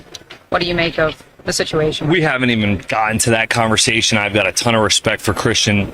So many coaches that I know that have come across him, worked with him, have a ton of respect for him. So we're working through that. We're having some of those conversations, but I have a ton of respect for him right now. It's been a few weeks, but how much have you learned about your team just in terms of what they're able to do, what you guys might need to look for, things like that? Yeah, it's been a little challenging going through the 50 hours of GM interviews while in between trying to be able to get some film work, leaning on the staff to have some of those evaluations.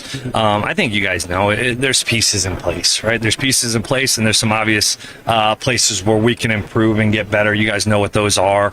Ultimately, it's just how do we do it, whether it's through the free agency and through the draft. We know we have to fill some of those voids. You guys know what those voids are. Do you enjoy? Go ahead. Did you have a relationship with Edgar? I know he's not necessarily somebody from the McVay tree, and how you brought him back to Jacksonville. No, we didn't. It was, I had a lot of unsolicited, conversations with people about EB. The leader, the consistency, the mentor, the ability. He's been a coordinator in the past and obviously been in variations of this system, right? Coach Gruden ended up hiring him, I think, in with the Raiders first and foremost when he got there. But the experience piece, former player from the area, he's so happy to be in Jacksonville, and you see it every day when you walk by his office, man. He's so proud to be here. Do you enjoy the personnel side of things? Do you enjoy looking at draft prospects and free agents? Yeah, it's recruiting, right? I mean, I've been watching recruiting film since I was 4 or 5 years old, right? I mean, that was my dad. I remember had a house, a different line put into the house for recruiting calls when he was at Salve. So I've been hearing recruiting. I've seen it for a long time, and that's what this is. It's personnel, it's evaluation, and like I said up there, it's always been players over plays. So if we don't have a great grasp, me specifically as the head coach, have a great grasp of our personnel, then I'm probably not doing my job to the best of my ability. All right, thanks guys. Thanks, guys. All right, and we're going to go ahead and welcome this guy in. Turn on the wrong mic. What's up again? Casey Kurtz. What's up, dude? That was something. I mean, we were kind of talking about it as it was happening. First big red flag. Why is bro sipping Aquafina? Oh, not a fan. I mean, heavy on the sips on the Aquafina. I don't like how the bottle looks. I think that's part of the problem. So, I mean, just a heavy sipper there. But heavy sipper. Yeah, it's a good word. But anyway, I got to start with kind of what happened at the end there. And we mentioned it as it was happening. And that's what jumped off the page to me. And we'll get to what happened in the press conference as well, because there's a couple other things. But Liam Coen, very, very heavy on, you guys know what those holes are. You guys know where we need to upgrade. You guys know. He said it 3 times. 3 times. And I was just, as I was happening, I was like, holy cow. Like, don't get me wrong. This was not a good Jacksonville Jaguars football team. Obviously, there are holes. There are places that need to be upgraded and replaced. But whatever he was seeing on film wasn't just bad. It was disgustingly terrible is what I got from that. Is that how you read that? Because that's what I was feeling. Disgustingly terrible. He said it 3 times. You guys know. You guys know. It's he did like, say, okay. He's saying, yeah, it's not that hard to find out Right. that there's some massive upgrades that need to happen. Yeah, I mean, no Dasani here, Delphonic. But, I mean, when I'm thinking about that, I'm like, all right, there's a couple of different options here, right? Secondary was not good. Interior of your defensive line was not great for the majority of the time. Hamby's burner just said 3 new offensive linemen on the way. It could have been that as well.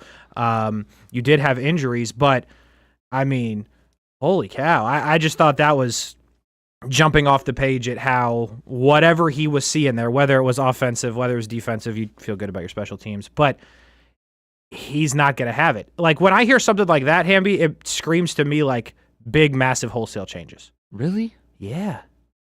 I just don't know. Yeah, but I think he knows that that's not. It's hard. It's almost not possible. I know. We know the roster construction. It's how I get. That's why it's shocking to me that he said it the way that he is, because when he was saying those things, what was the first position that came to your mind? Defensive interior. That's funny because mine was not. Mine was corner. Really? And neither of us just said offensive line, which we both know is probably on the upgrade spot. That's 100%. Why I think it's shocking to me, because Brent might have a different answer. Austen might have a different answer. Because there are things that you need to fix. But to be that heavy on, we got to fix this because you guys know it was terrible. It's like, okay.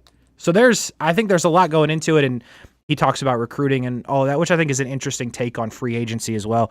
But overall, man, that was kind of what just absolutely jumped out at me from that little scrum that Brent and the Jacksonville media were a part of. I think we are going to break, and when we come back, he did a full podium press conference before this. I will say, listen, NFL Combine, you're invited. All the media teams, that's cool. You can go if you're from Tampa, if you're from Jacksonville, LA, wherever.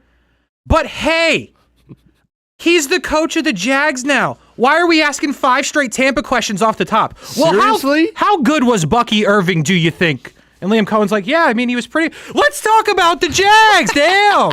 I'm sitting there waiting to get sound because I knew you were in here by yourself. And I'm like, all right. Okay, this question's not going to work. Okay, what do we got here? Another Bucks question. Okay. Bucks assistant GM question. Damn, okay. Holy cow. And I'm like, you saw my text in the chat that I cannot say on the air. I'm like, can we get some Blake and Jags questions in here? I mean, holy cow, we got a show to do, folks. But nonetheless, we will get to that. There is something actually super interesting that he brought up about the Bucks that will play on the other side that I think extremely screams towards what happened at the Bucks last year, but also what happened here in Jacksonville last year. The difference is Liam Coen and the Bucks figured out how to fix it in midseason. The Jags did not. So to hear his take on that, I think is interesting. Obviously, he talks about Brian Thomas Jr., which we'll get to, and then what he said on Trevor Lawrence, which I think is fascinating, that I think fans will be excited to hear. So Liam Coen from the press conference when we come back. Liam Coen will be on the show a little bit later guys? As well. And plenty more to come from Indy, from here in Jacksonville. Jason Hamby, Casey Kurtz, Brent Martineau, Stuart Weber, everybody involved, and we will get you through the next hour and a half with a lot of sound from the Jags brass as they are at the Combine in Indianapolis.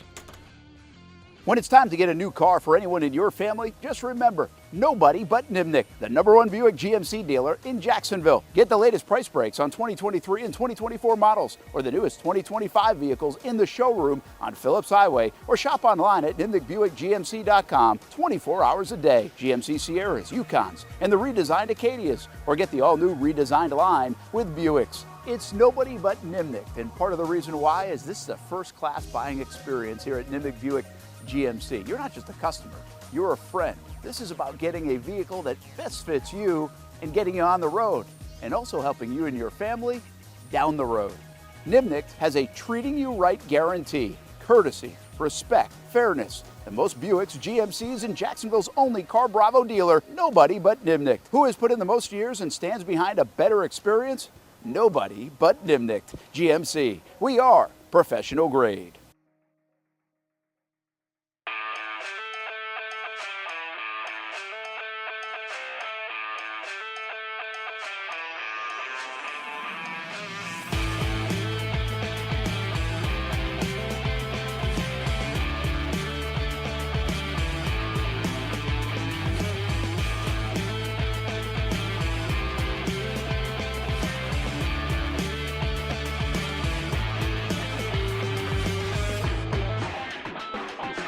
I've been telling you about CGC Water Treatment and Plumbing for a long time now. Their drinking water systems remove up to 99% of contaminants. We've had a Connecticut water softener and drinking water system in our home for more than 7 years. You can see the difference whether you're washing clothes, the dishes, or what I like to do most, fill this up for some coffee every morning, and mostly all day. Remember, if you're not filtering your water, you are the filter.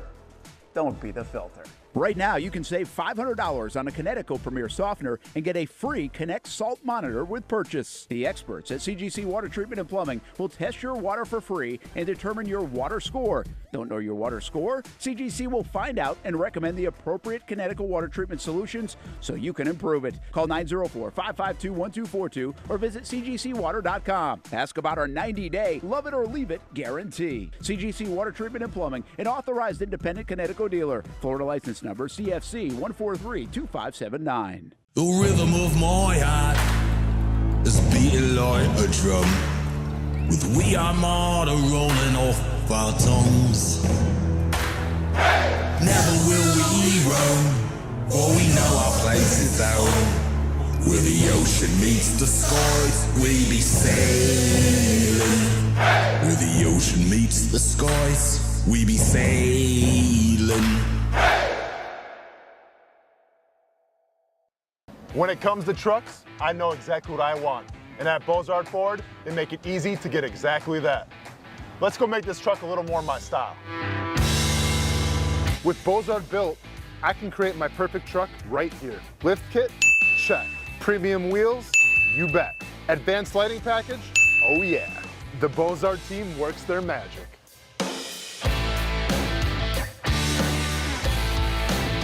From bumper to tailgate, I'm making this truck mine. It's everything that I wanted and more. From the field to the gym to weekend adventures. This truck's built for my journey. Bozard Built. Customized for your lifestyle, built to exceed your expectations. Check out the inventory and available options at bozardbuilt.com. Unleash your dream ride. Customized, covered, and Bozard approved.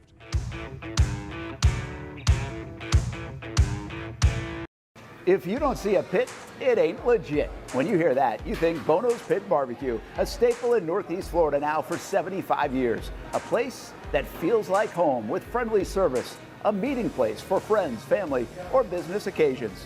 On the menu, the corn nuggets are a favorite in our house, but there's something for everyone. Sandwiches, platters, salads, sides, desserts, and family feasts. You see Bono's all over the place in Northeast Florida. You know, there are almost 20 locations in the Jacksonville area now, so stop on by, sit down, and dine in with Bono's.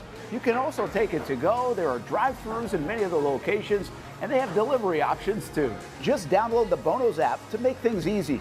I signed up for the loyalty program, and you can too, to get special offers. If Jacksonville is home, few things feel more Jacksonville than Bono's Pit Barbecue. Celebrate 75 years and many more to come. Bono's Pit Barbecue. If you don't see a pit, it ain't legit. Welcome back to the Brent and Austen Show, streaming on the Action Sports Jax 24/7 network. Jags' new GM James Gladstone and family right after he got off the press conference and podium in Jacksonville. He is now at the podium in Indianapolis at the Combine. We will bring that to you shortly. But first, as we welcome you back into the Action Sports Jax 24/7 network, Jason Hamby, Casey Kurtz. Casey, we just heard more from Liam Coen. I thought, again, you guys have talked about it for a month now. It feels like it feels like he always says the right things and is passionate when he's up there, knows what to say. Seems like he's doing a good job so far early into his first head coaching job in the NFL. But, yeah, I mean, we just heard from him in a scrum-like setting, which you'll hear from James Gladstone in that same setting here in just a second. But before he did that, he was up on the podium. I said a lot of Bucs questions. That was foul. But there was one Bucs question that I thought was actually extremely relevant in a backdoor way. And just to set that up, if you look at what happened with the Bucs last year and if you look at what happened with the Jags, right? If you weren't following the Bucs and you don't play fantasy football for whatever reason, there was a time when both Mike Evans and Chris Godwin were not on the field for the Tampa Bay Buccaneers, and a lot of people said, "Okay, this is it for the Bucs. They're not going to be able to keep it together." They've got random receivers like I believe Sterling Shepard in the mix. Yes, the guy from the Giants that rookie McMillan. Yep, McMillan. Randoms. I hate to say it, randoms.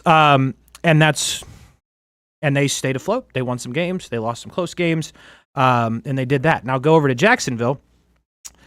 And when guys got hurt in Jacksonville, that's not quite what happened here, right? And Christian Kirk gets hurt. Didn't really have an answer other than throw it more to Brian Thomas Jr., which you should have done the entire time. Sure. Evan Ingram gets hurt. Okay, and you know how the season played out from there. But so this is Liam Coen talking about what they did in Tampa to kind of fix the injury problem, and it goes hand in hand with what the Jags did not do in Jacksonville.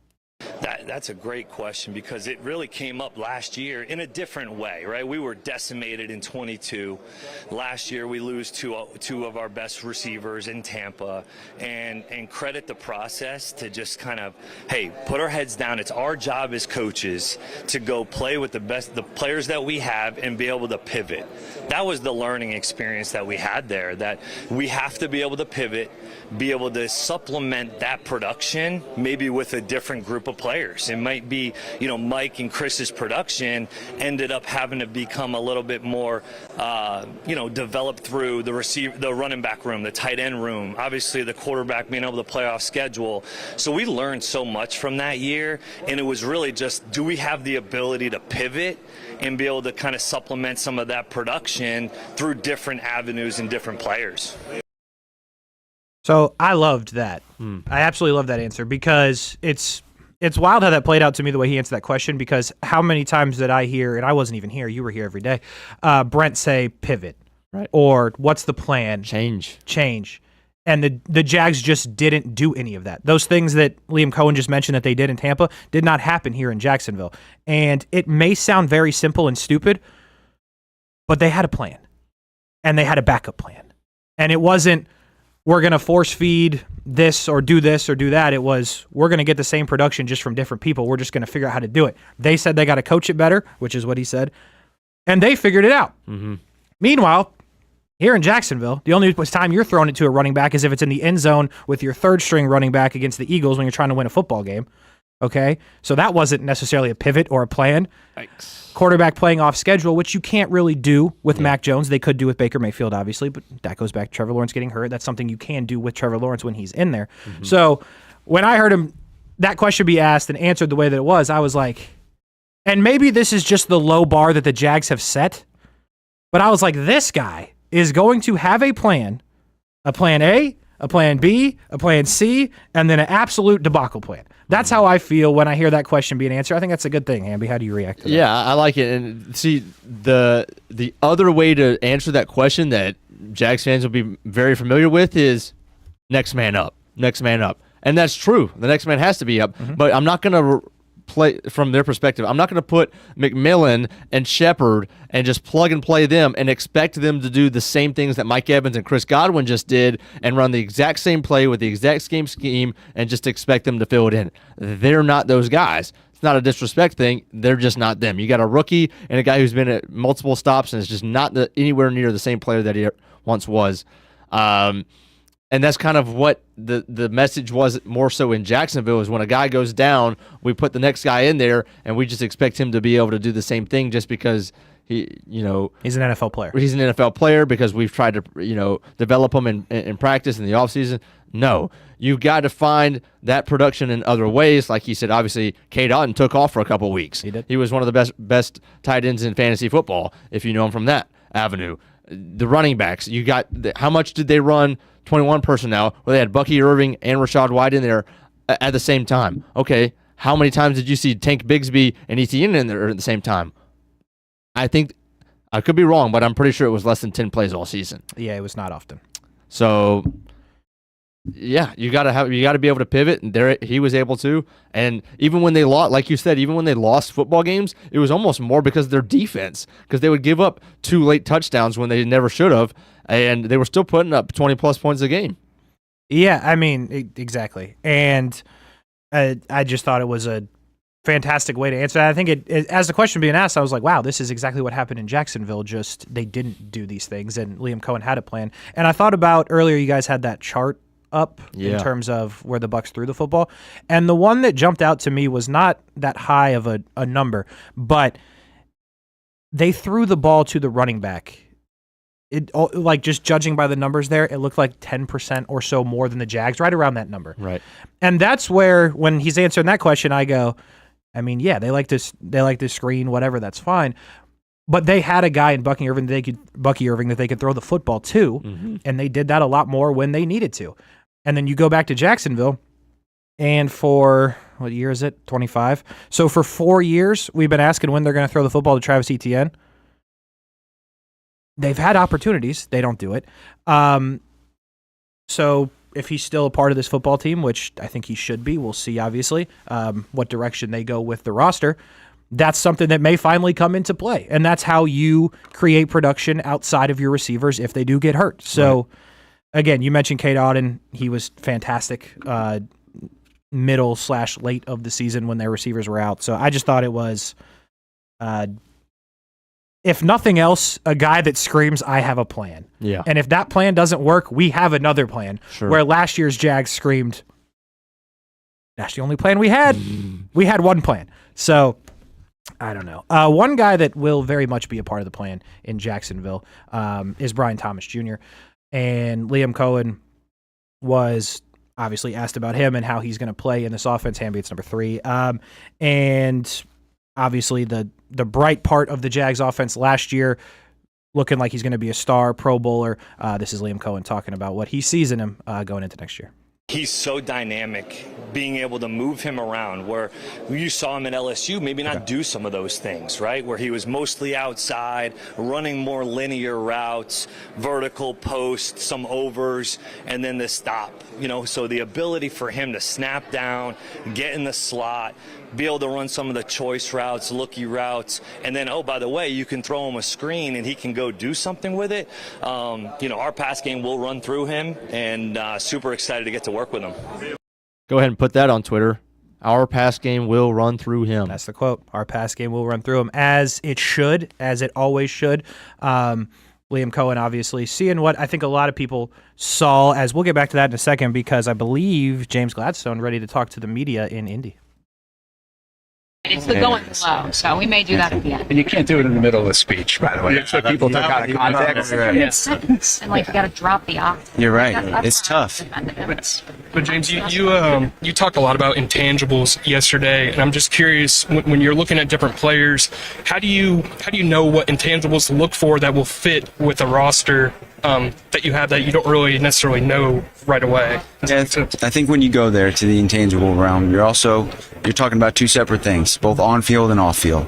And I think all of us can, when we think about the idea of intangibles, we probably get to the same spot without even saying anything out loud. But on field, we're looking for competitiveness, toughness, and football instincts.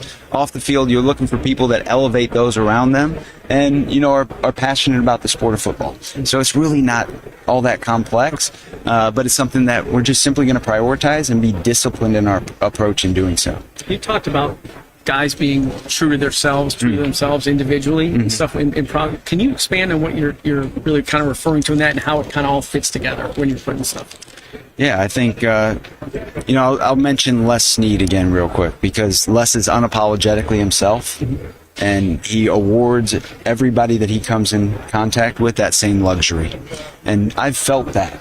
And there's nothing better on planet Earth than just simply being yourself. And so the people that we'll bring into this environment, this ecosystem, we know that they're going to be made of the right stuff, so that by being nothing more than who they are, they're going to elevate our space.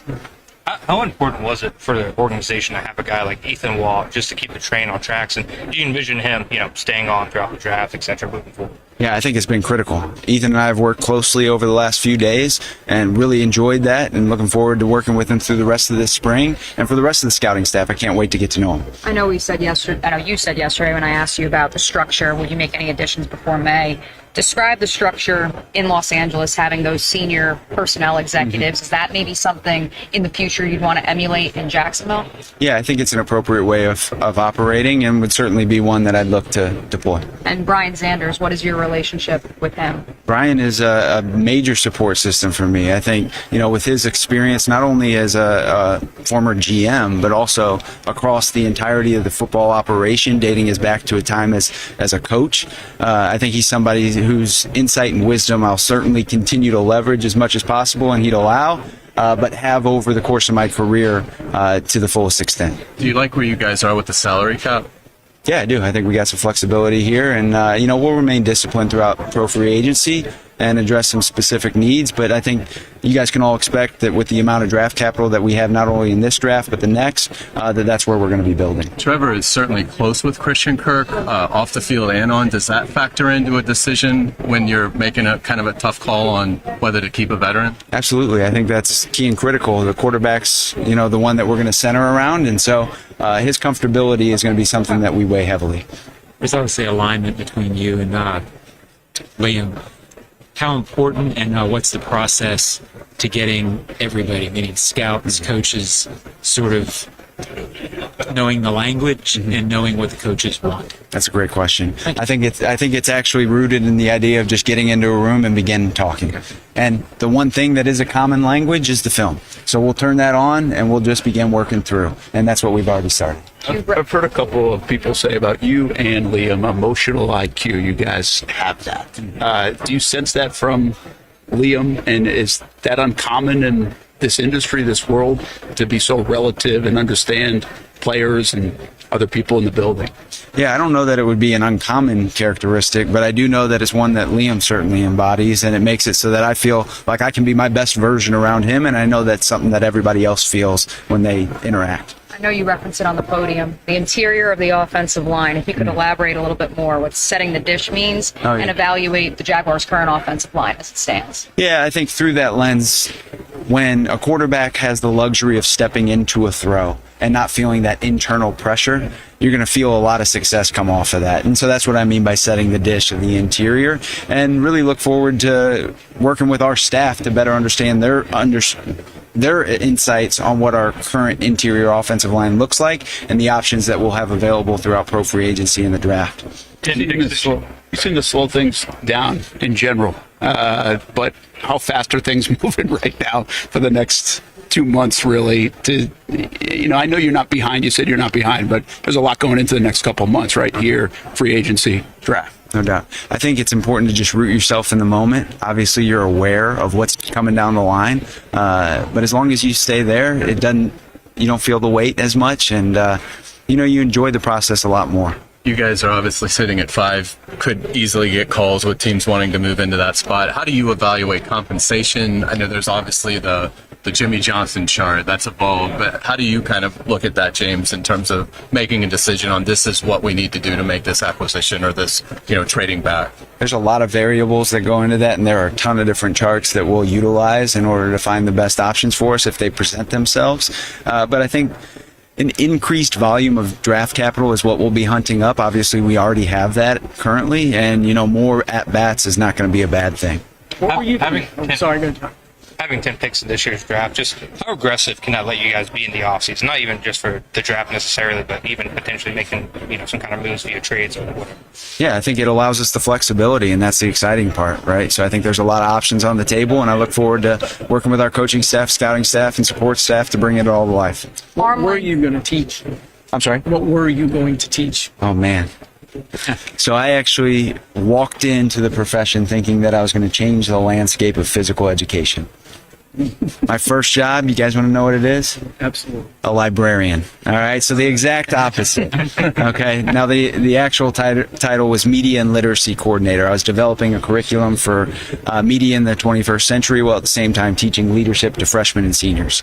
And then after that was only for a single year. I pivoted to join my father at a different school, and I became a school administrator and a high school football coach. So that's kind of the background. Arm length has been go ahead, D-Rock, give up. Did you like the teaching aspect of it? Was it a hard decision to kind of leave that profession?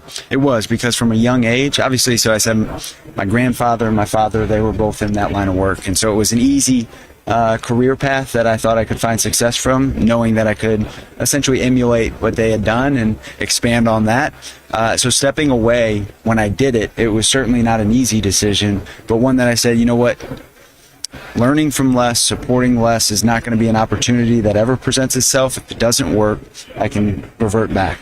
I think there were initial emotions that came with that, and a lack of fulfillment in the idea that, I wanted to help people grow. And when I got into scouting, initially, you're identifying strengths and weaknesses, but you're not a part of the growth. And so the way that I filled that void over time was by pairing skill sets together, and engineering team dynamics is really where I help, or at least for my own fulfillment and what fills my cup is seeing that come to life on the field and people balance each other out with strengths and weaknesses. Arm length has been a buzzword in Jacksonville for some time. What does arm length mean to you, especially here at the NFL Combine? Measurables like that, I should go broader to those measurables. Yeah, I think you can go ahead and take a peek at our last handful of drafts, and you can answer that question for yourself.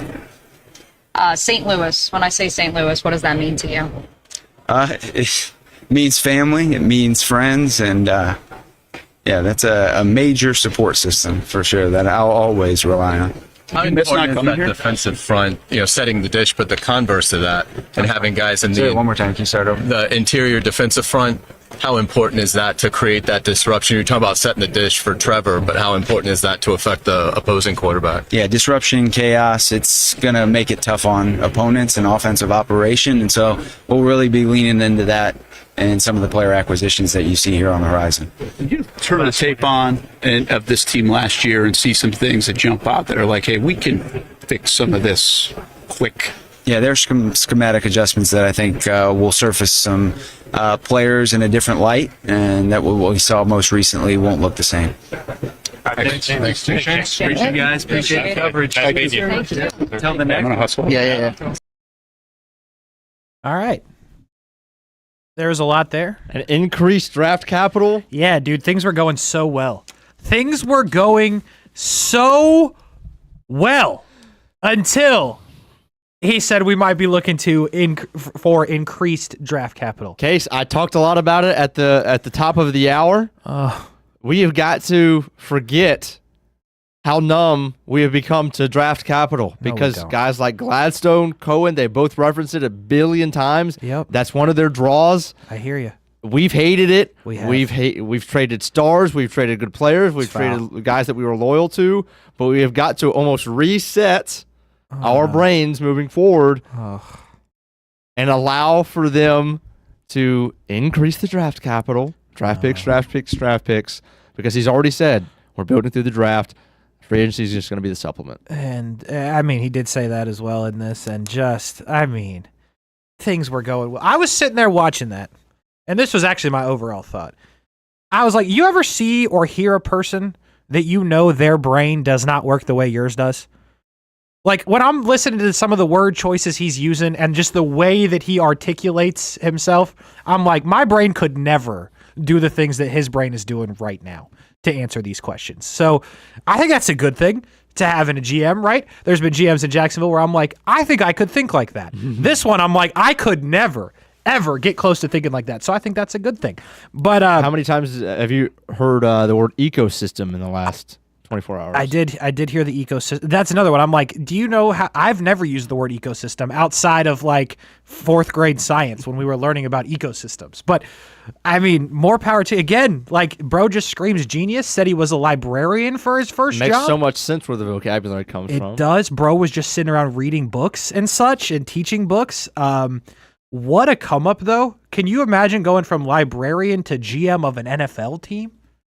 Anything is possible, folks. Anything is possible. You can do anything you set your mind to if you're a genius like that guy, because that's the vibe I get. But the increased draft capital thing, that threw me off. But at the end there, the last two questions that he answered, not including the measurements question, which was interesting. But you looked at me when he said it, the question about the defensive interior, the defensive line, and it sounds like, from what he said, that they're looking to acquire players in those positions. And we talked about it probably 20 minutes ago at this point. Liam Coen saying there was obvious places that needed upgrades. And now you have the GM of the team saying that they're looking at the defensive interior and the defensive line position to cause havoc and cause problems for opposing teams' quarterbacks. And I think those two things could pair together. And that might be one of your spots that they will be looking in pro free agency, as he mentioned a couple times, not to be confused with college free agency. So I thought that was interesting. And then the very last thing he said there right at the end, that the changes they're going to make scheme-wise, it will not look the same that it did the last time you saw the Jacksonville Jaguars play football. And I think that's fascinating as well. Because I then go, does that say that maybe they do have more good players than we give them credit for or have given them credit for? And these guys have identified how to use them better? Or have they identified they need new players and a new scheme? It's a question. But I don't know. I think you got to like what you hear.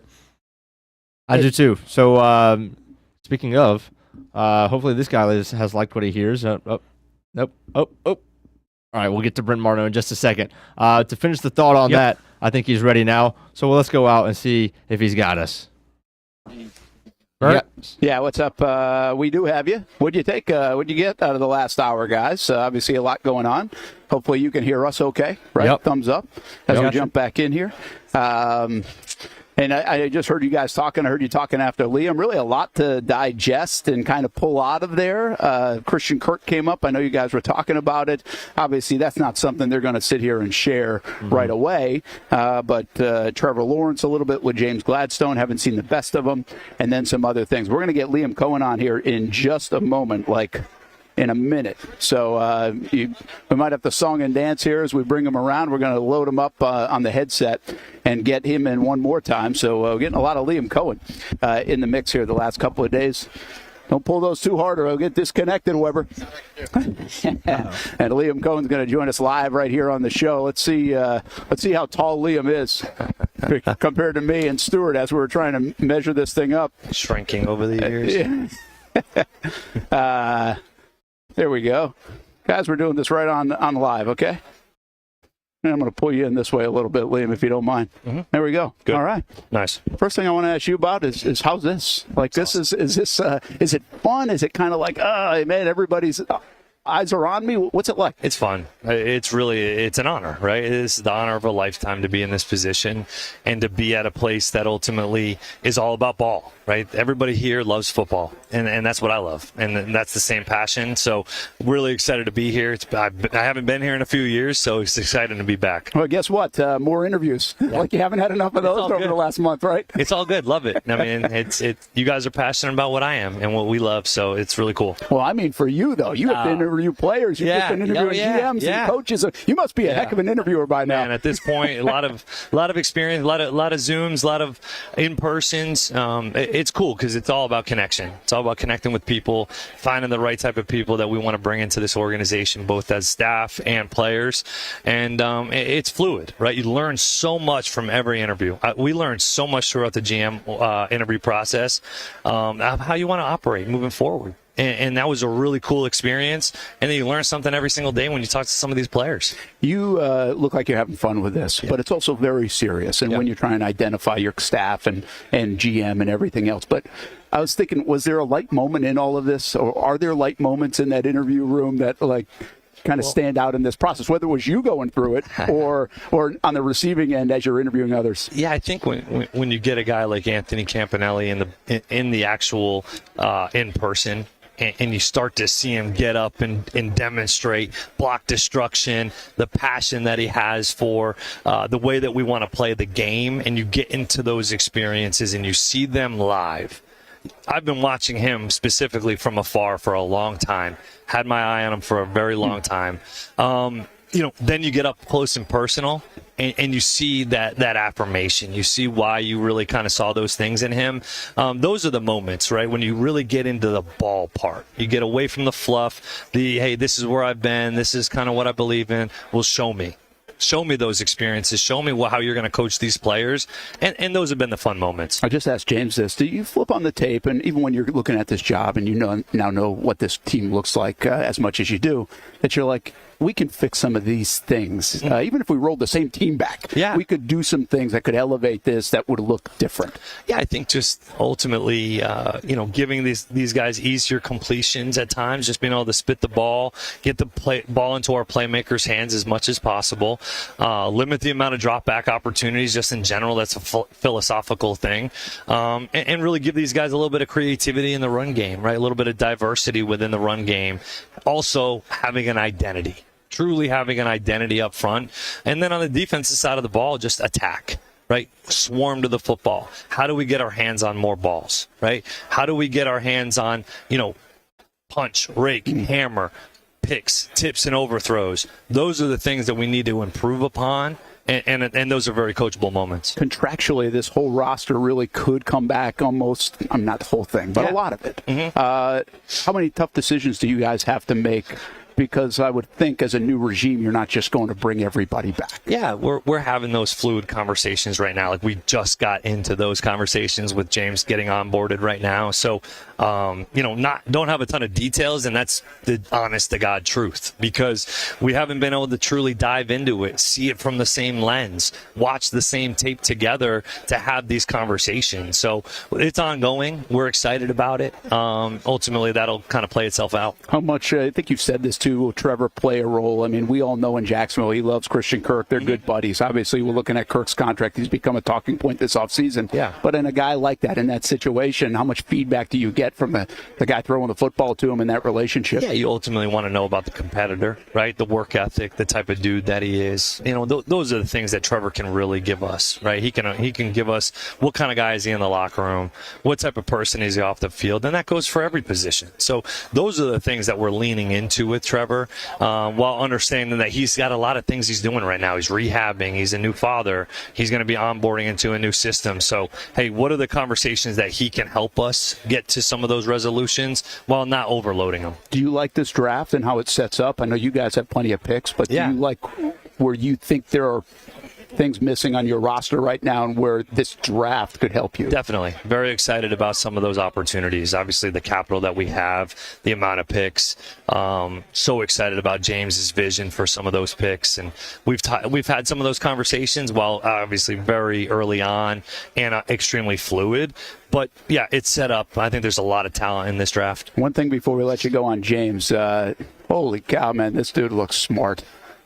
I don't know if smart wins you football games, by the way. I don't know if that's the case, but I'm just saying the instant impression that we get. But now you've been in the room with them, and even Tony Baselli, when I asked him about it yesterday, had a twinkle in his eye, like, you haven't seen anything yet. Nothing. Like, what's this guy like? Like, why is he the GM? The elite communication skills. And the evaluation process, his process, the process in which it comes to acquiring players. And what is our North Star? What are the things that we're looking towards that we really want to value when it comes to being a Jaguar? Those are in alignment already in a lot of different ways.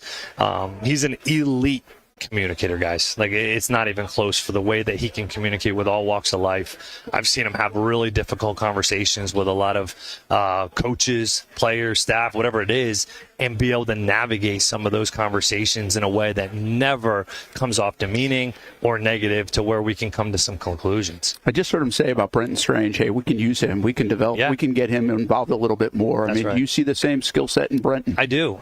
We've been playing phone tag the last few days, so trying to get him on the line here. And I have a ton of respect for the way he played the game this year. I thought Rich did a nice job getting him onboarded, especially early on in his career. He can block at the second level. He gets his hands on you. He can do some first level stuff when you ask him to do those things. And his run after catch, I thought, was pretty impressive, where he's trying to go make yards. He's trying to go score. And ultimately, that's what we're looking for. I'm not an X's and O's guy. Some guys would say I don't understand. But I've always questioned this. You got two good backs. You said you've got two good backs. Yeah. Can you get them both on the field at the same time? Well, I don't know if you watch the our tape in Tampa, we're probably the highest amount of 21 pony personnel in the NFL. So that's something that we absolutely will want to do. It gave us an edge this past year with Bucky and Rashad, and then even getting Sean Tucker. We did some 31 pony personnel stuff. So it's all about your personnel, and we do have backs that can do some different things. So we're excited about using them. All right, one last one, and then I'll let you go. Appreciate you joining us here on Action Sports Shacks, Brent and Austen Show. is this the Rams offense coming to Jacksonville? Is this the Bucs Liam Coen offense coming to Jacksonville? It's a combo. It's a combination. It's a combination of years, combination of my dad. It's a combination of Phil Estes, Mark Whipple. A lot of people have helped me along the way. A lot of people that we've learned from. Hey, this is the way we want to operate. Maybe some of the things that you learn that you don't want to end up doing. The bottom line is we're going to have mentally and physically tough players, and that's going to be shown on our tape. Thanks, man. Appreciate you so much. Have fun this week. Thanks for taking the time. Liam Coen, here, I'll grab that from you. Thank you. You don't have to hang around. Appreciate it, man. Thank you very much. Thanks, man. Appreciate it. Liam Coen, the head coach of the Jacksonville Jaguars, joining us right here on the Brent and Austen Show. And, guys, as we kind of reconnect here and fiddle through some of this stuff, what do you think back there of what Liam Coen had to say? And I'll make sure. He's tall, by the way, guys. A lot taller than me. And a lot taller than Stewart, so I had to readjust the camera. We'll get James Gladstone coming on in just a little bit, too, but thanks for hanging with some of the patience of that as we get it set up, and thanks to the Jags for letting Liam come on over here. I mean, it's really interesting, right? In like a 48-hour window, we're hearing a lot from these guys, a lot, and which is cool, and a lot of different things, and that's why you trying really not to duplicate a lot of questions, because I know you guys saw the presser, and we just saw him on the podium, and then we just got him after the podium, and now we just get him on here again. But I think in all that, they're doing the best job they can of kind of illustrating to everybody listening and watching. They know people are so locked in on this football team and this transition, and there's a lot going on, right? They acknowledge that the Christian Kirk story is a story, right? It's not like, hey, this isn't going to be an easy decision. There are things that have to go on there. I think it's pretty easy to see from Gladstone and also Liam. The reason I asked about Brenton Strange, because a lot of folks probably didn't see this, but James Gladstone was asked about Brenton Strange right at the end of his podium part a short time ago, and it was pretty interesting. It's like, yeah, we can use him. Almost like it's almost like we can use him better than they used him. And I thought that part was fascinating. And that also brings up the role of Ingram, right? And Ingram's another guy that we've talked a lot about. Now, I don't want to jump the gun on any of this. I think people take words and all of a sudden assume, oh, Kirk's gone, or Ingram's gone, or this is that. I don't think that's fair to do. I don't know what it means. I just think it's being discussed. Like, all those things are discussion points. And then the backs. I mean, he likes these backs here.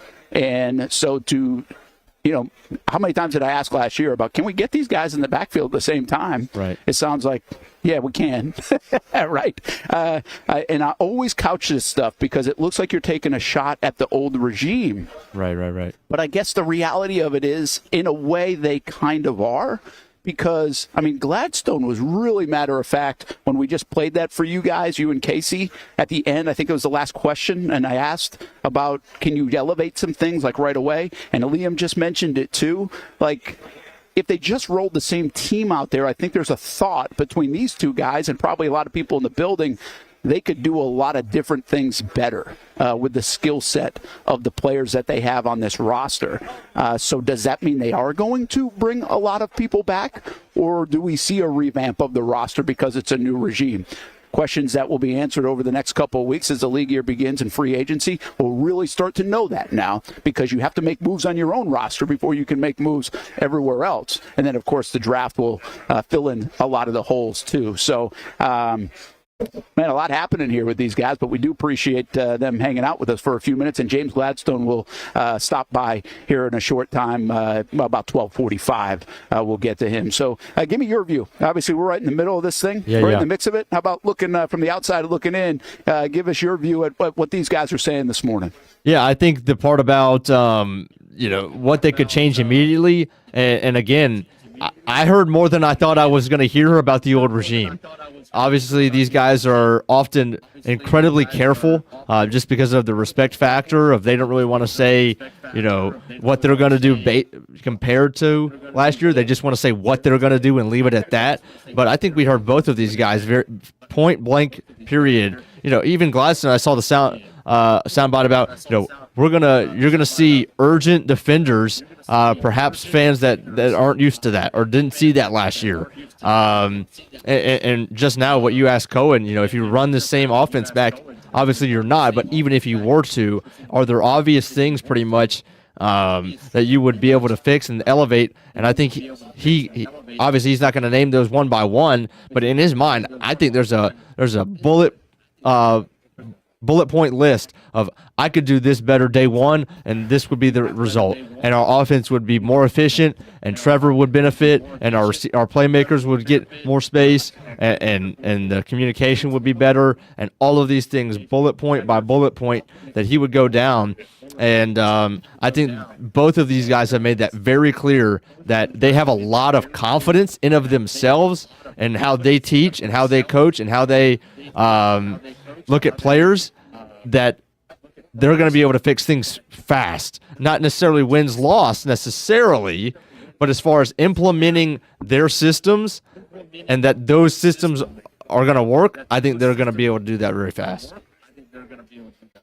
Listen, I think what you just said is really cool at the end, because we're seeing it now that we spend a little bit more time around these guys. And let me go back to the James Gladstone soundbite. I think Mike DeRocco asked him the question in the news conference yesterday about age, and it ended up getting to, and we talked a little bit about this yesterday, but I think it's worth repeating. He was like, what age is whatever, right? Kind of dismissed that part. But what he did say is that him and Liam have this in common, and that is that they operate from a level of humility, right? And when I asked Gladstone his best trait, he said humility. Okay, so you've got that. But then he went on to say there's also an aura of confidence that they share. Right? And what you just said about that is right on the money. Like, you sense that, right? I mean, he's got a swag to him. There's no doubt about it. James Gladstone has a confidence about him. I think it comes off a little bit different, but he knows he's a very bright guy, and he's seen his stuff work, and he's not afraid to say, hey, look what we did. And we're going to do this and do some of this. And then these guys also rave. I mean, you hear Liam rave about it too. And they're raving about each other in those categories of what they can do. So I think it's very simple. You don't want to enter any kind of job, but especially this one, without a supreme level of confidence. But I like the fact that they also throw that humility in there. But that aura of confidence is definitely there now. I mean, you can feel that. And listen, I'll go back to Doug, and I remember sitting down with Doug and asking him the same question. I put it this way to him, and I used it as a compliment. I was like, there's a level of bravado when you're around Doug about him coming in here to clean it up with that Lombardi trophy, everything else, what he thinks he can do on offense. And that's cool. Like, the offensive guys specifically seem to have that a little bit more, and some could confuse it with arrogance. And I don't necessarily look at it that way. I think you want to have a little ego. You want to have some bravado. I think there's a fine line between arrogance now, depending on how you relate to people, talk to people, everything else. And I don't think these guys come off like that. I don't think Doug really came off like that. And then he started to last year a little bit. Right? I think that's where that disconnect came with him and the fans.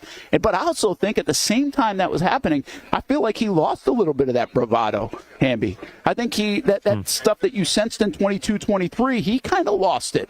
He didn't feel that way because he wasn't pushing the right buttons, and he kind of couldn't figure it out. And last year, I mean, he said to me, "This is the weirdest season I've ever been in. This is the NFL I've been in for whatever, 30-something years." So you can lose that, right? It's no different than a hitter losing confidence, a pitcher losing confidence, a player losing confidence. So you can lose a little bit of that. Right now, I feel like these guys are oozing with it. and it feels the freshness, the newness. It feels like we know a little something that you guys don't, not necessarily toward me or you, the listener or viewer or Jags fan, but like the rest of the league doesn't know. It's almost like, hey, AFC South, wait until you see some of this. You know, now listen, it's all easy to say it like that. We got to see how it plays out. It might be 3 years before we know it, but I'm just saying that's the sense of it.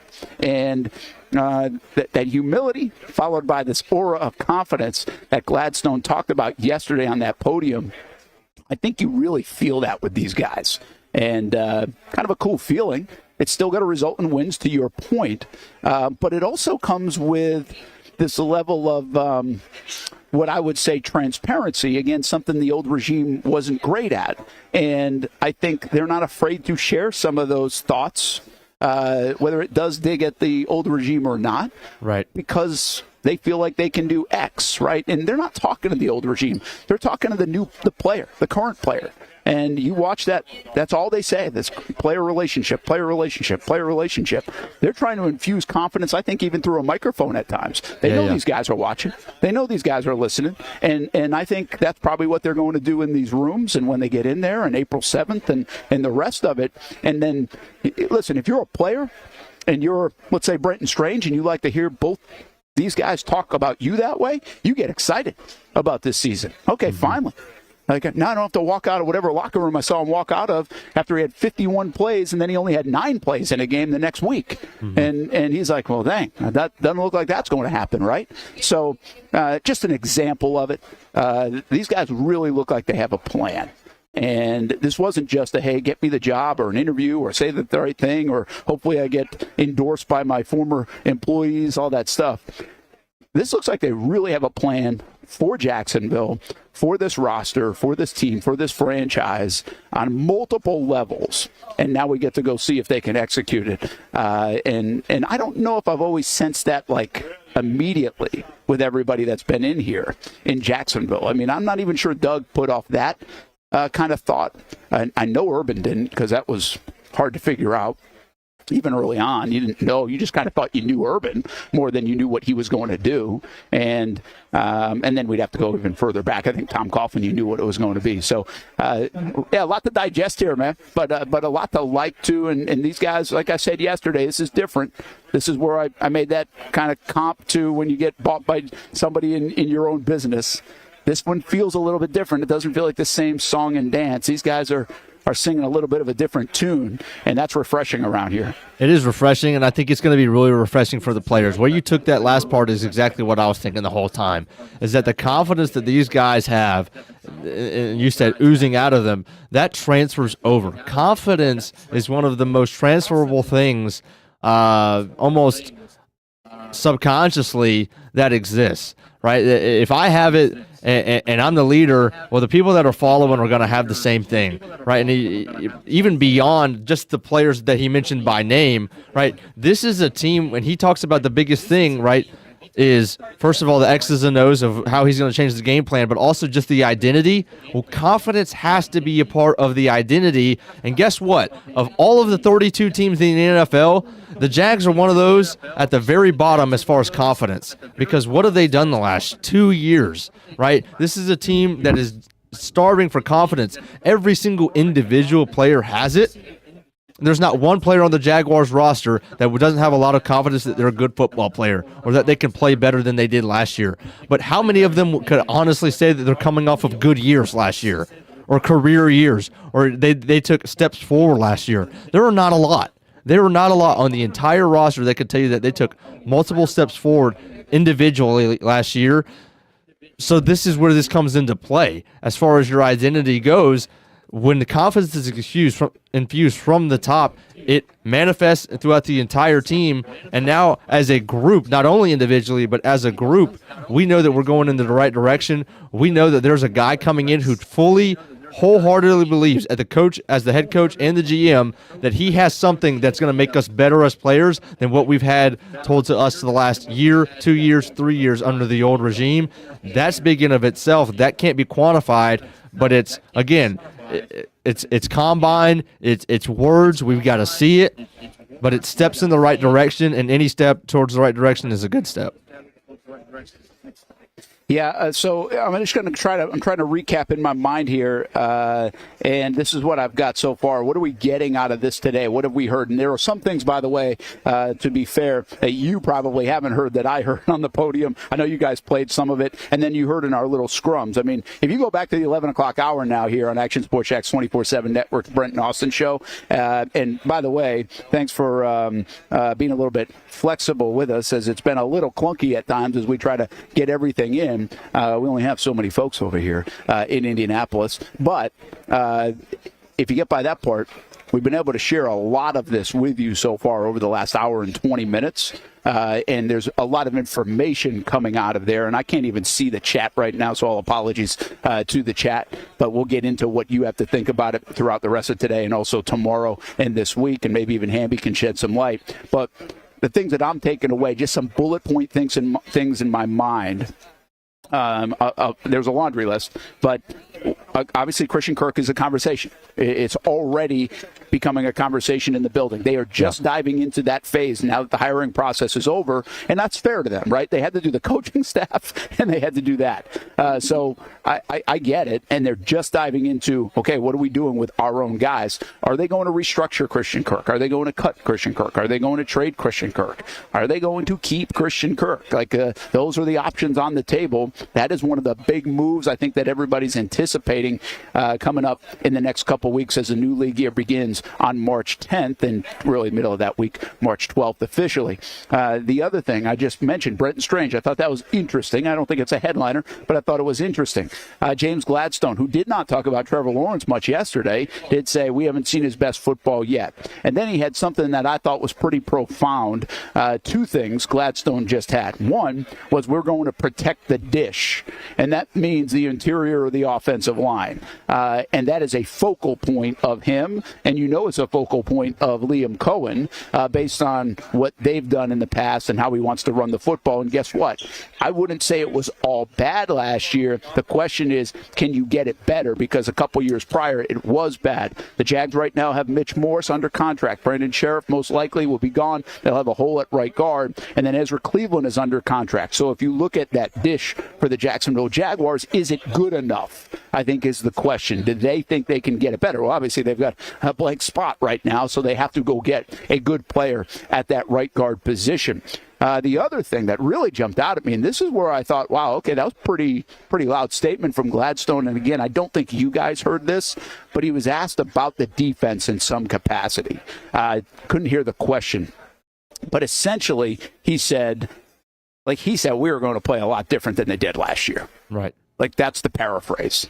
He's like, we're going to play more explosive and bring it more than they did last year. And I don't want to put words in his mouth, but it was pretty loud. We'll find it. We'll get it. You'll hear it at some point if you haven't already. But it was like, wow.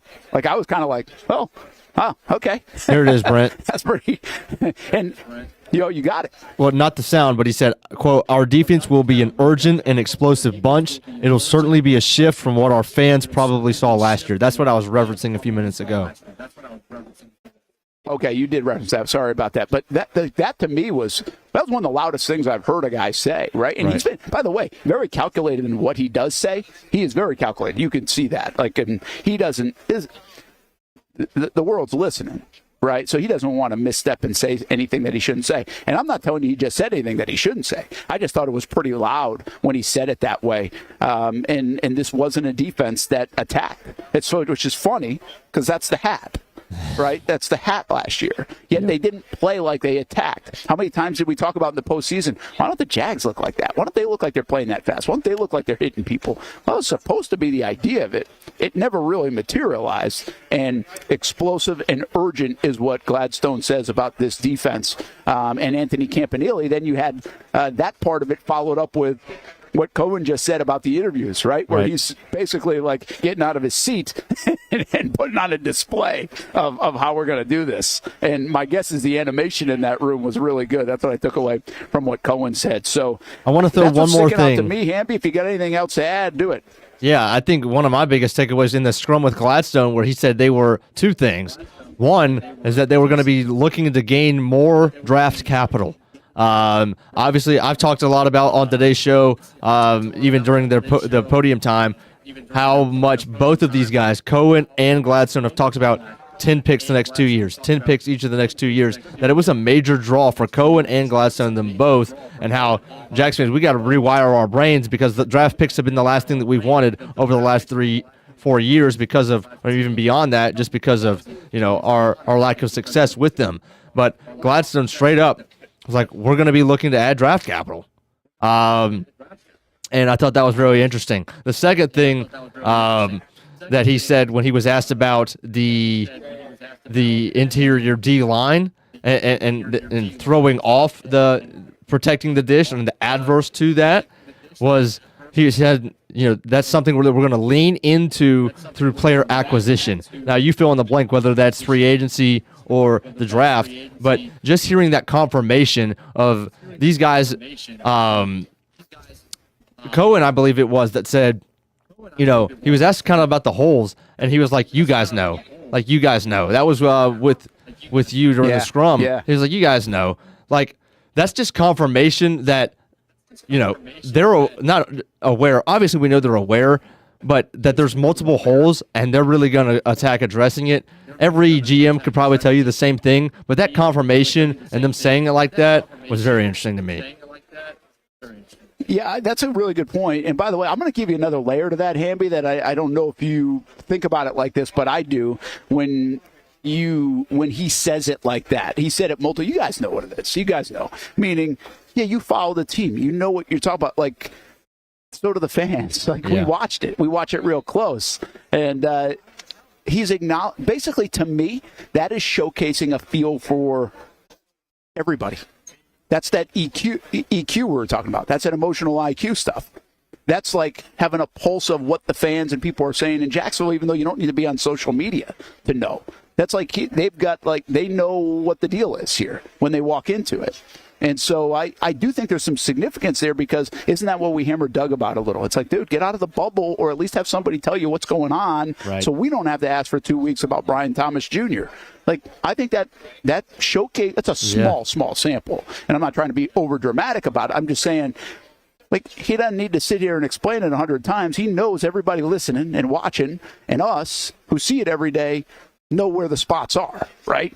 Defensive interior, cornerback, whatever it might be. So I thought that was pretty good. And I do think, I think that was an example of that, and an acknowledgement of that, and say, hey, you guys are smart out there too. You see it. We get it. Like, this isn't rocket science. We're not trying to trick you. So I like that about what they're saying. I'm going to give you one more on Gladstone that I thought was pretty. Well, anytime he talks about Trevor Lawrence, and I'm going to ask him a little more, Trevor, because he hasn't really talked a lot about Trevor Lawrence, but he did say up on the podium that, listen, we haven't seen the best of Trevor. So obviously this guy doesn't take this job without belief in Trevor Lawrence.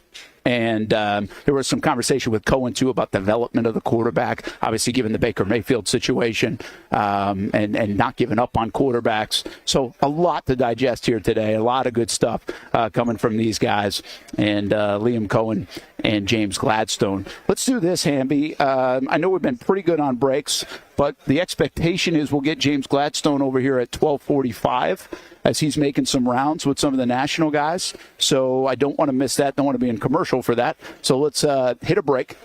And then we'll have James Gladstone close to the other side, take you until 1 o'clock here in the Brent and Austen show. Casey's starting to push out some of the interview with Liam Coen, so if you're just jumping in and you missed some of that he joined us here, we've actually had 3 different Liam Coen sessions in the last hour, one on the podium, one with local media, one live right here on the Brent and Austen show on the Action Sports Jax 24/7 network, and we're doing the same with James Gladstone. So that's coming up at 12:45, but Casey's pushing some of at least some of the talkers out there on social media under Action Sports Jax on Twitter.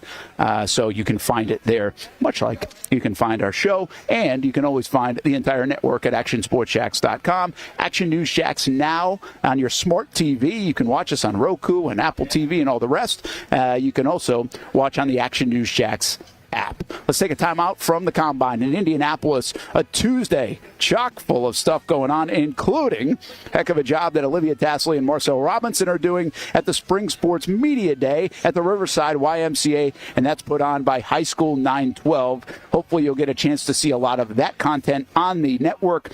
Speaking of high school, after the game, Josh Baker and Mike Boswell, the legendary coach at the Bowl School, get together for an hour right after our show at 1 o'clock, so we'll have that. And then we've got no gate fees talking baseball and softball tomorrow at 2 o'clock on the Action Sports Jax 24/7 network. Don't forget, send in your Coach of the Week nominees for a $100 gift card to Perfect Rack Billiards. Just baseball, softball we're talking about. And also any committed to the uncommitted nominees as well for that show. More to come with Action Sports Jax all over the place on a Tuesday right after this.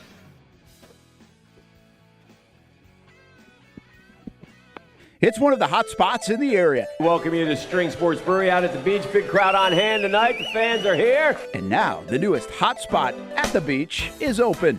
String Sports Brewery in Jax Beach has opened its doors with rave reviews. We're going to be fans forever. Cozy up to the bar, grab a seat in the sports-themed restaurant, or grab a seat outside and feel that breeze coming off the beach as the weather warms. Just like the original location in Springfield, try the popular beer menu and come for lunch or dinner too, because the food is fantastic. He's got some exciting news heading into 2025 as well.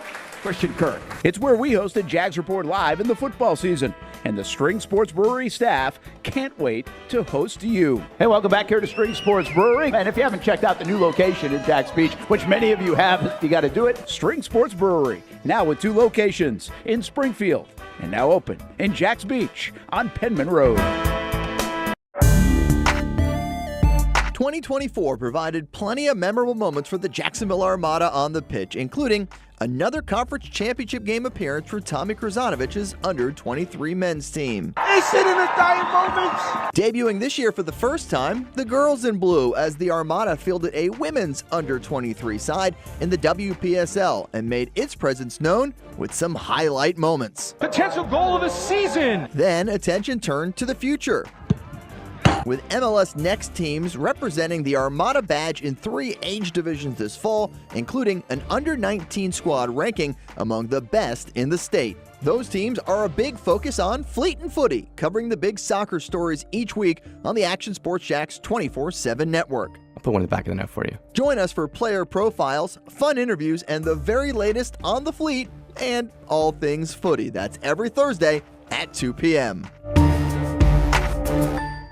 Baker Sports is local sports. Uniforms from Pop Warner and Little League to travel ball, high school, and college. They make you look good. They help you play good. Baker Sports has been helping families make memories that will last a lifetime with their Baker's Buckets. We've got a lot of these filled with baseballs and softballs in the garage. I've been throwing batting practice to Ty and Kaylee for years, and also sit on the Baker's Bucket, catching Kaylee while she practices her pitching. Baker Sports is homegrown, and a lot of employees that used to play on local ball fields now work for Baker Sports, now helping you look good, play good, and make memories of your own. Visit Bakersport.com to see what Baker Sports can do for you. Custom apparel, Nike, Under Armour, Adidas, embroidery, screen printing, and more. Baker Sports is local sports, from Jacksonville to anywhere in the Southeast. Bakersport.com.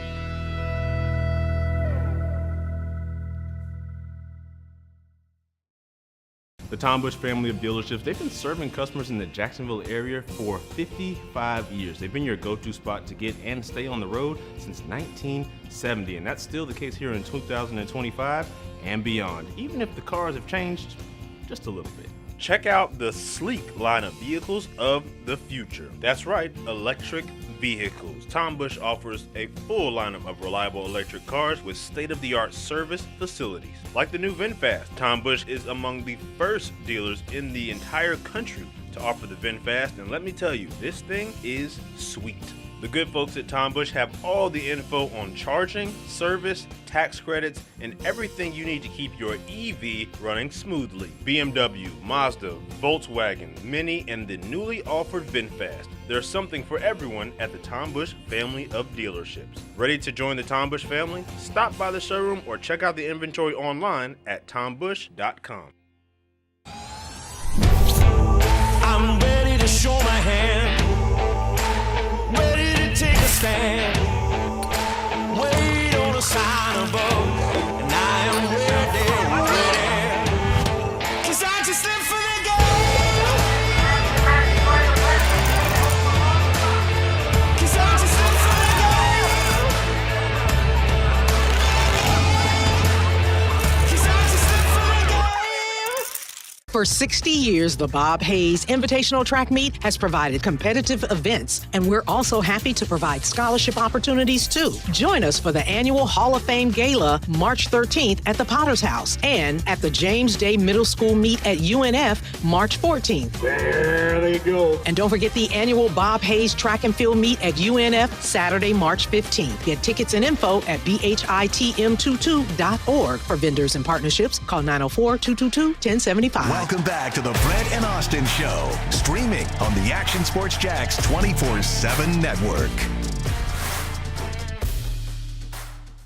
Here's a look at the combine here, and that's James Gladstone making his way around. I mean, what a moment for these guys, really. Like, I can't get over that. I can't get over the human level of this for Liam Coen. Obviously, now he's settled in, so he's kind of by a lot of that. But James Gladstone, man, 34 years old, hadn't been to the combine since 2019. I mean, the Rams really did not come to the combine, like, which is pretty wild. And we'll see if the Jags do. Like, he was very complimentary about the combine, by the way. But they are really using this week as more, it feels like, internal stuff for their coaching staff and getting to know everybody. And now that everything's all set. So I don't know what it looks like in future years. And again, it's just a little bit of a tidbit of information. I don't know if it means a whole lot. The Rams have been very successful. Like, if the Jags weren't going to come here all the time, would you care, right? I don't think anybody would. Looks like we're going to get James Gladstone on right now, in fact, and welcome you back to the Brent and Austen Show on the Action Sports Jax 24/7 network. And let's make sure we look okay here, James. You're a little bit easier than Liam. Liam was towering over me, so we had to fix that. But I think we're looking okay. We're live, man. This is just a live show. Game on. Game on. We're getting the hats made already. Did that just come out, or was that kind of planned? That is one that I do enjoy leaning into, just because I think there's a fierceness that comes along with that and intensity. I think it just sets my mind, and I think at this point it probably sets some other people's mind moving forward. You know, you have that. There is an intensity to you, kind of like a calmness, but also a little bit intense. And I don't know if we often see that from a general manager or a personnel side. I think we feel that from a coach usually. Mm-hmm. Is that a little bit of your makeup? It probably goes back to the time I spent on field, and so I think at the same time I try to remain rooted and in a level plane. But I mean, becoming a parent, gosh, yeah, my emotional range has expanded drastically, and so that it's now got quite a little bandwidth there that I never had to deal with before. But at the same time, I know that sound decision making comes with a little lesser emotion, and so I try to root myself there. Baby boy coming in May, by the way. Congratulations to you and your wife. What an exciting time. I just said this, welcome everybody back in. What a human element this is for you guys. Liam just went through it for the last month. He was ecstatic, dream come true to get the job. And now here you are, I mean, right after getting introduced, walking around this place where you haven't been in since 2019, but I mean, you must have people coming up to you left and right that you know in the league, man. Like, congrats. And is that overwhelming? What's this experience right now, a day in, like? It's been a blast. It's super pleasant to get to see so many faces that I haven't seen in a long time. Not going to the annual events. That physical touch, the power of touch, you miss that, right? And so now I get a chance to fill that void here this week. And it's also an offsite for our staff, right? We're getting a chance to be outside the facility, under the same roof for 24 hours a day. And so there's going to be a lot of stuff that's good that comes out of this week and really building some connective tissue. All right, give us a sense of this. And I don't know, we don't need to lean on it too much, but why didn't the Rams come? Like, why haven't you been in 2019? And you seem like you missed it a little bit. Is this going to be a thing moving forward where you don't come because it worked in L.A.? Yeah. Give us a little bit behind the scenes on that. Time will tell what we end up doing moving forward. I think we'll get a feel for it this week, the value that it brings. But, I mean, there was still heavy reliance on the combine the week of the combine. And we just leveraged it a little bit differently in Los Angeles, and we used that week to remain rooted at our facility without the logistical component that comes with it, and then keep the focus on a lot of the same dialogue that we're having with the Jaguars just here. And at one point in time, they had done it with the Rams, but it was just a kind of an efficiency decision. You have used the word revolutionized, I think is the way you put it, answered a question yesterday and just another one on the podium about some of the metrics that are involved in the game and everything else that are revolutionizing the sport. What do you mean by that? How are some of the practices now revolutionizing the sport? Because I'm not sure from the outside we always feel that. No, we just watch football. Yeah, I think the traditional mode of scouting is rooted in the idea that you got to see, you got to feel the people in person. And then you got this data analytical approach, data-driven approach that has its value. I think the fusion of the two is what I'm referencing there. And I think neither of which outweighing the other, but really having a a graceful balance is what we're talking about. So yesterday I came on the show after you talked, and I was like, holy cow, if anybody had the under of Trevor Lawrence not mentioned in the news conference, because I don't think anybody mentioned Trevor yesterday in the news conference, but he was there for the Liam one. He was mentioned like a million times. So let's get your thoughts on him. We didn't ask you, by the way, that was on us. We didn't ask you about Trevor, but you don't take this job without Trevor Lawrence, I wouldn't think. So give us your thoughts on number 60. It starts with Trevor, and I don't think we've seen the best of him yet, and I think by bringing Liam in, it's already going to elevate him, and I can't wait to help with the personnel front to make sure that he has everything that he needs to be successful. Yeah, you paint a good picture, and Liam did this too, by the way, back at his news conference. He said, hey, first thing you break the huddle is that offensive line. That's what the defense sees. Well, then you just talked about the dish, protecting the quarterback. Mm-hmm. There's obviously a lot of emphasis on the offensive line. But from an outside looking in standpoint, you got a lot of guys contractually that you're obligated to this year. Mm-hmm. How different can you remake the offensive line? Can it look in 2025 versus 2024? Yeah, I think the guys that we have on roster, I mean, they're gonna play for us. And beyond that, I think Liam's scheme is going to help that cohesive sort of feel for that unit. And so often that's what a successful offensive line is. It's not any one individual operating on their own, but really the group of five operating in conjunction. And so that's where we start. And then beyond that, obviously, we got some draft capital that we can certainly look to prioritize those positions at certain points. But look forward to just seeing it all come to life and really the dialogue that we'll have this week to continue to wrap our minds around it. Do you have to be a little careful when new people come in, any business, our business? They're like, hey, I want my guy in, I want this guy in, I want to change things to almost a change sake. It feels like at a time, again, I'll say it, you guys are contractually obligated to a lot of players right now. Mm-hmm. Are those tough decisions to make? Hey, we want some of our own guys in versus, hey, we might have to eat some dead money, or are those hard? You guys have some of those decisions to make that could be difficult. I think, my whole line of thought is not to tear down, but to build up. And so that's where my mind goes when you start to ask that type of question.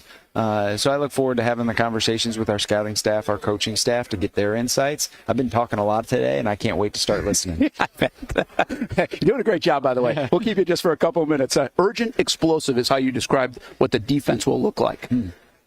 Is that from a personnel standpoint, or is that because of Anthony Campanile and his style is why you say that? That was probably on my own personal thought. Now, that was rooted in the idea of interior defensive line creating some version of chaos. I think overwhelming general thoughts should be the intangible elements is what's going to drive our decision-making process. And what I'm talking about there is really something that Liam will articulate, I think, over and over, and probably did in his initial press conference. But we'll come to covet the combination of physical and mental toughness. Like, we're talking about resilience. And so those things are always in the back of our mind. And specific to each position, we'll have some combinations that I think specific to their skill set will value as long as they exist. Those are players that we would like to onboard. All right, let's lighten this thing up a little bit. You went through this interview process like 7 hours. I think it's 3 hours virtual, 4 hours in person. Well, are there light moments at all in that? I mean, are there fun moments, or is this just like, man, I'm getting grilled for the job of my life? Yeah, there are windows of both. And I think that's probably what leads to a successful interview. That you can work through both those dynamics, because both those will exist within the job. And I think by showcasing how you respond in those is important. And I think that was certainly something that I was able to do, and I'm glad. Did you interview the Jags as well as them interviewing you? Is that how that process goes? I think it always does. I think any relationship is that way. And, obviously had some familiarity with Liam, and he's somebody like Les I want to support.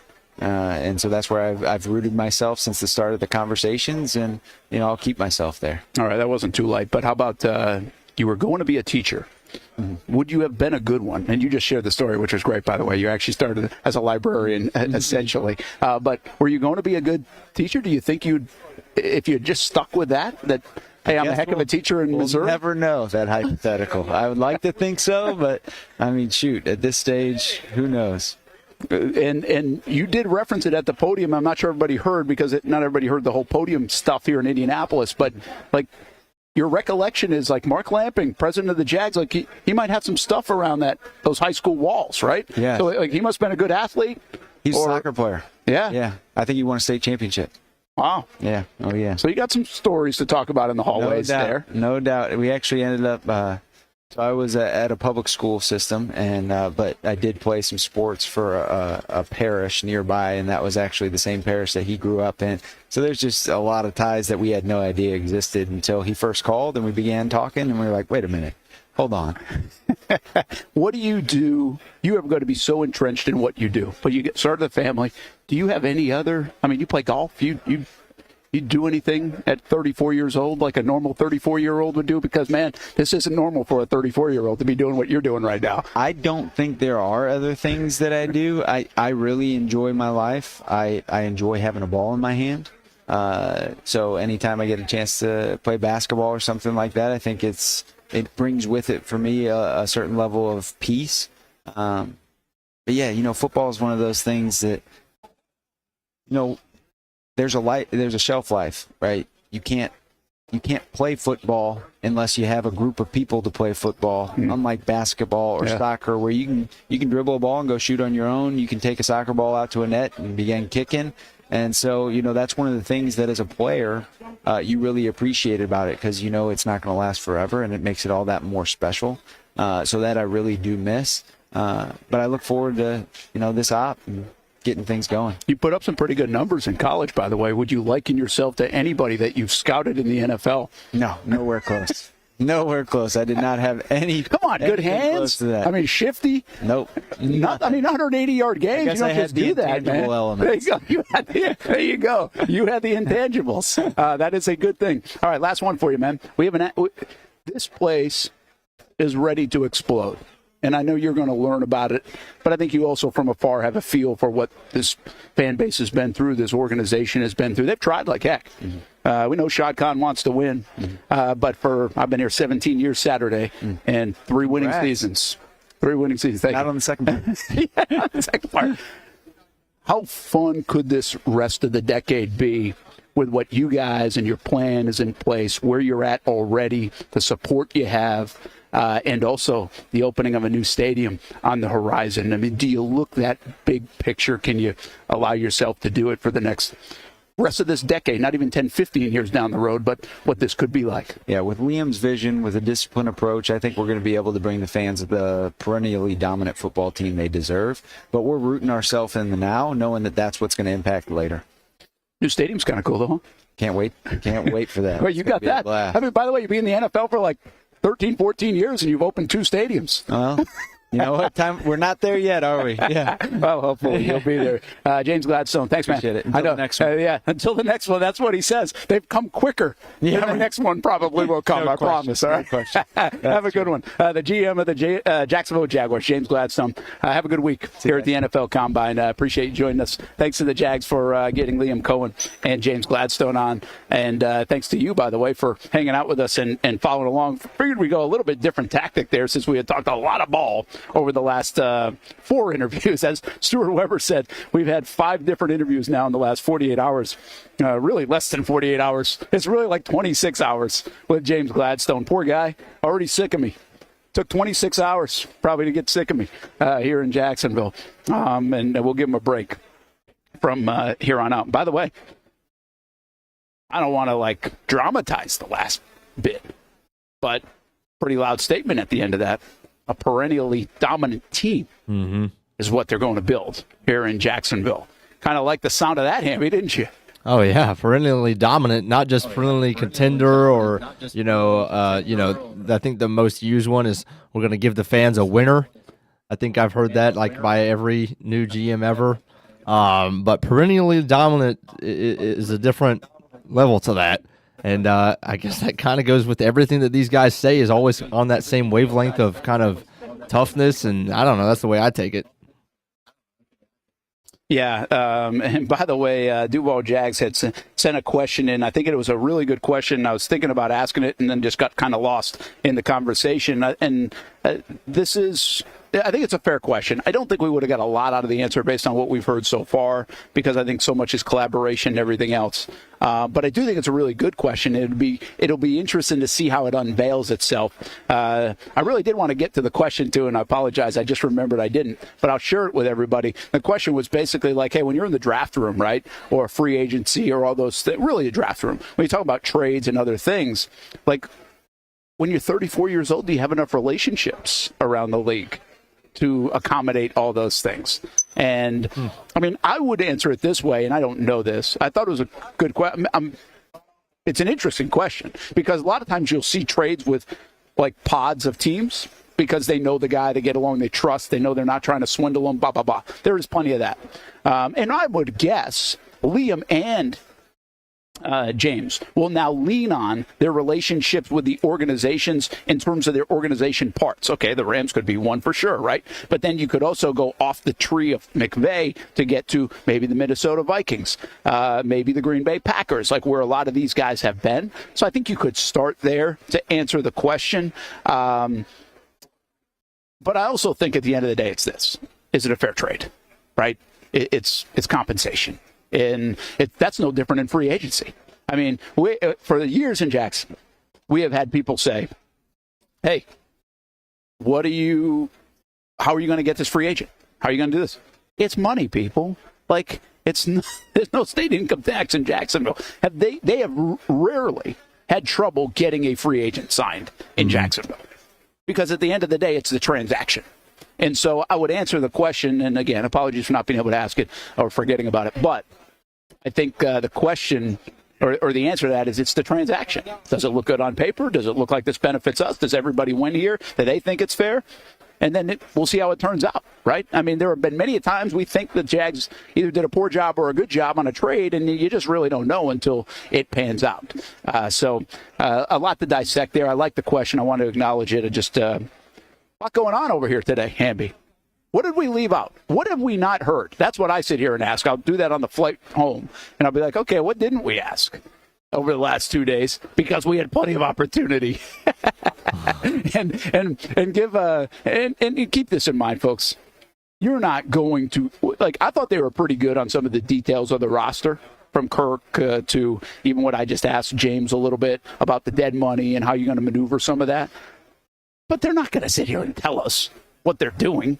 You know, I mean, we know that. So if some of the questions you want, like, is Walker Little your left tackle? Like, you ain't getting that, right? Or what do you, Devin Lloyd, is he going to start? Like, we're not there. So I don't think we're going too detailed on positions for players just yet. But I do think these guys covered a broad amount. I mean, honestly, I'll just be very transparent with you because I like that transparency thing.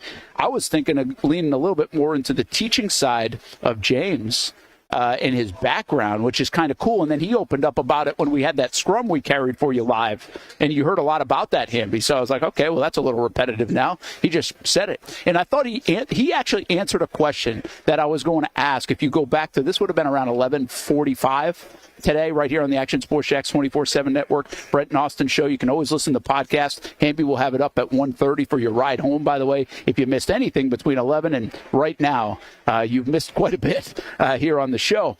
But I thought it was really cool how he didn't even get asked the question, but he answered. This is James Gladstone I'm talking about. Because I was going to ask, how do you fulfill the teaching part of it? Because as a player personnel guy, you really don't teach, I don't think. And he actually said that. He's like, you evaluate, but you don't get to be a part of the growth as much as you would in coaching. That's why he wanted to get into coaching. That's why he wanted to be a teacher. That was important to him. And so then he kind of said, the way I fill that cup is the way he said it, is to be able to see what they do on the field, how we've been able to take their values and our values and the traits and our traits and watch that develop on the field. Like, that's satisfying to me, if I paraphrased it correctly. And so I thought that was part where Mike DeRocco and was asking him about the teaching background was really kind of cool.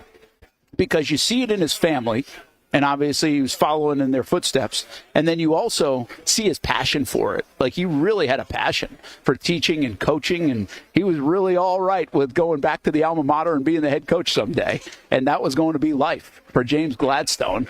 And look where we are. Pretty wild. Great stuff. I think I thought both guys did a really good job here today. Liam Coen and James Gladstone sharing a lot of newer information. Specifically, Gladstone, we know less about him, Hamby. Right, yeah, I did find that interesting. The only thing I think that maybe not wasn't as mentioned as maybe we thought.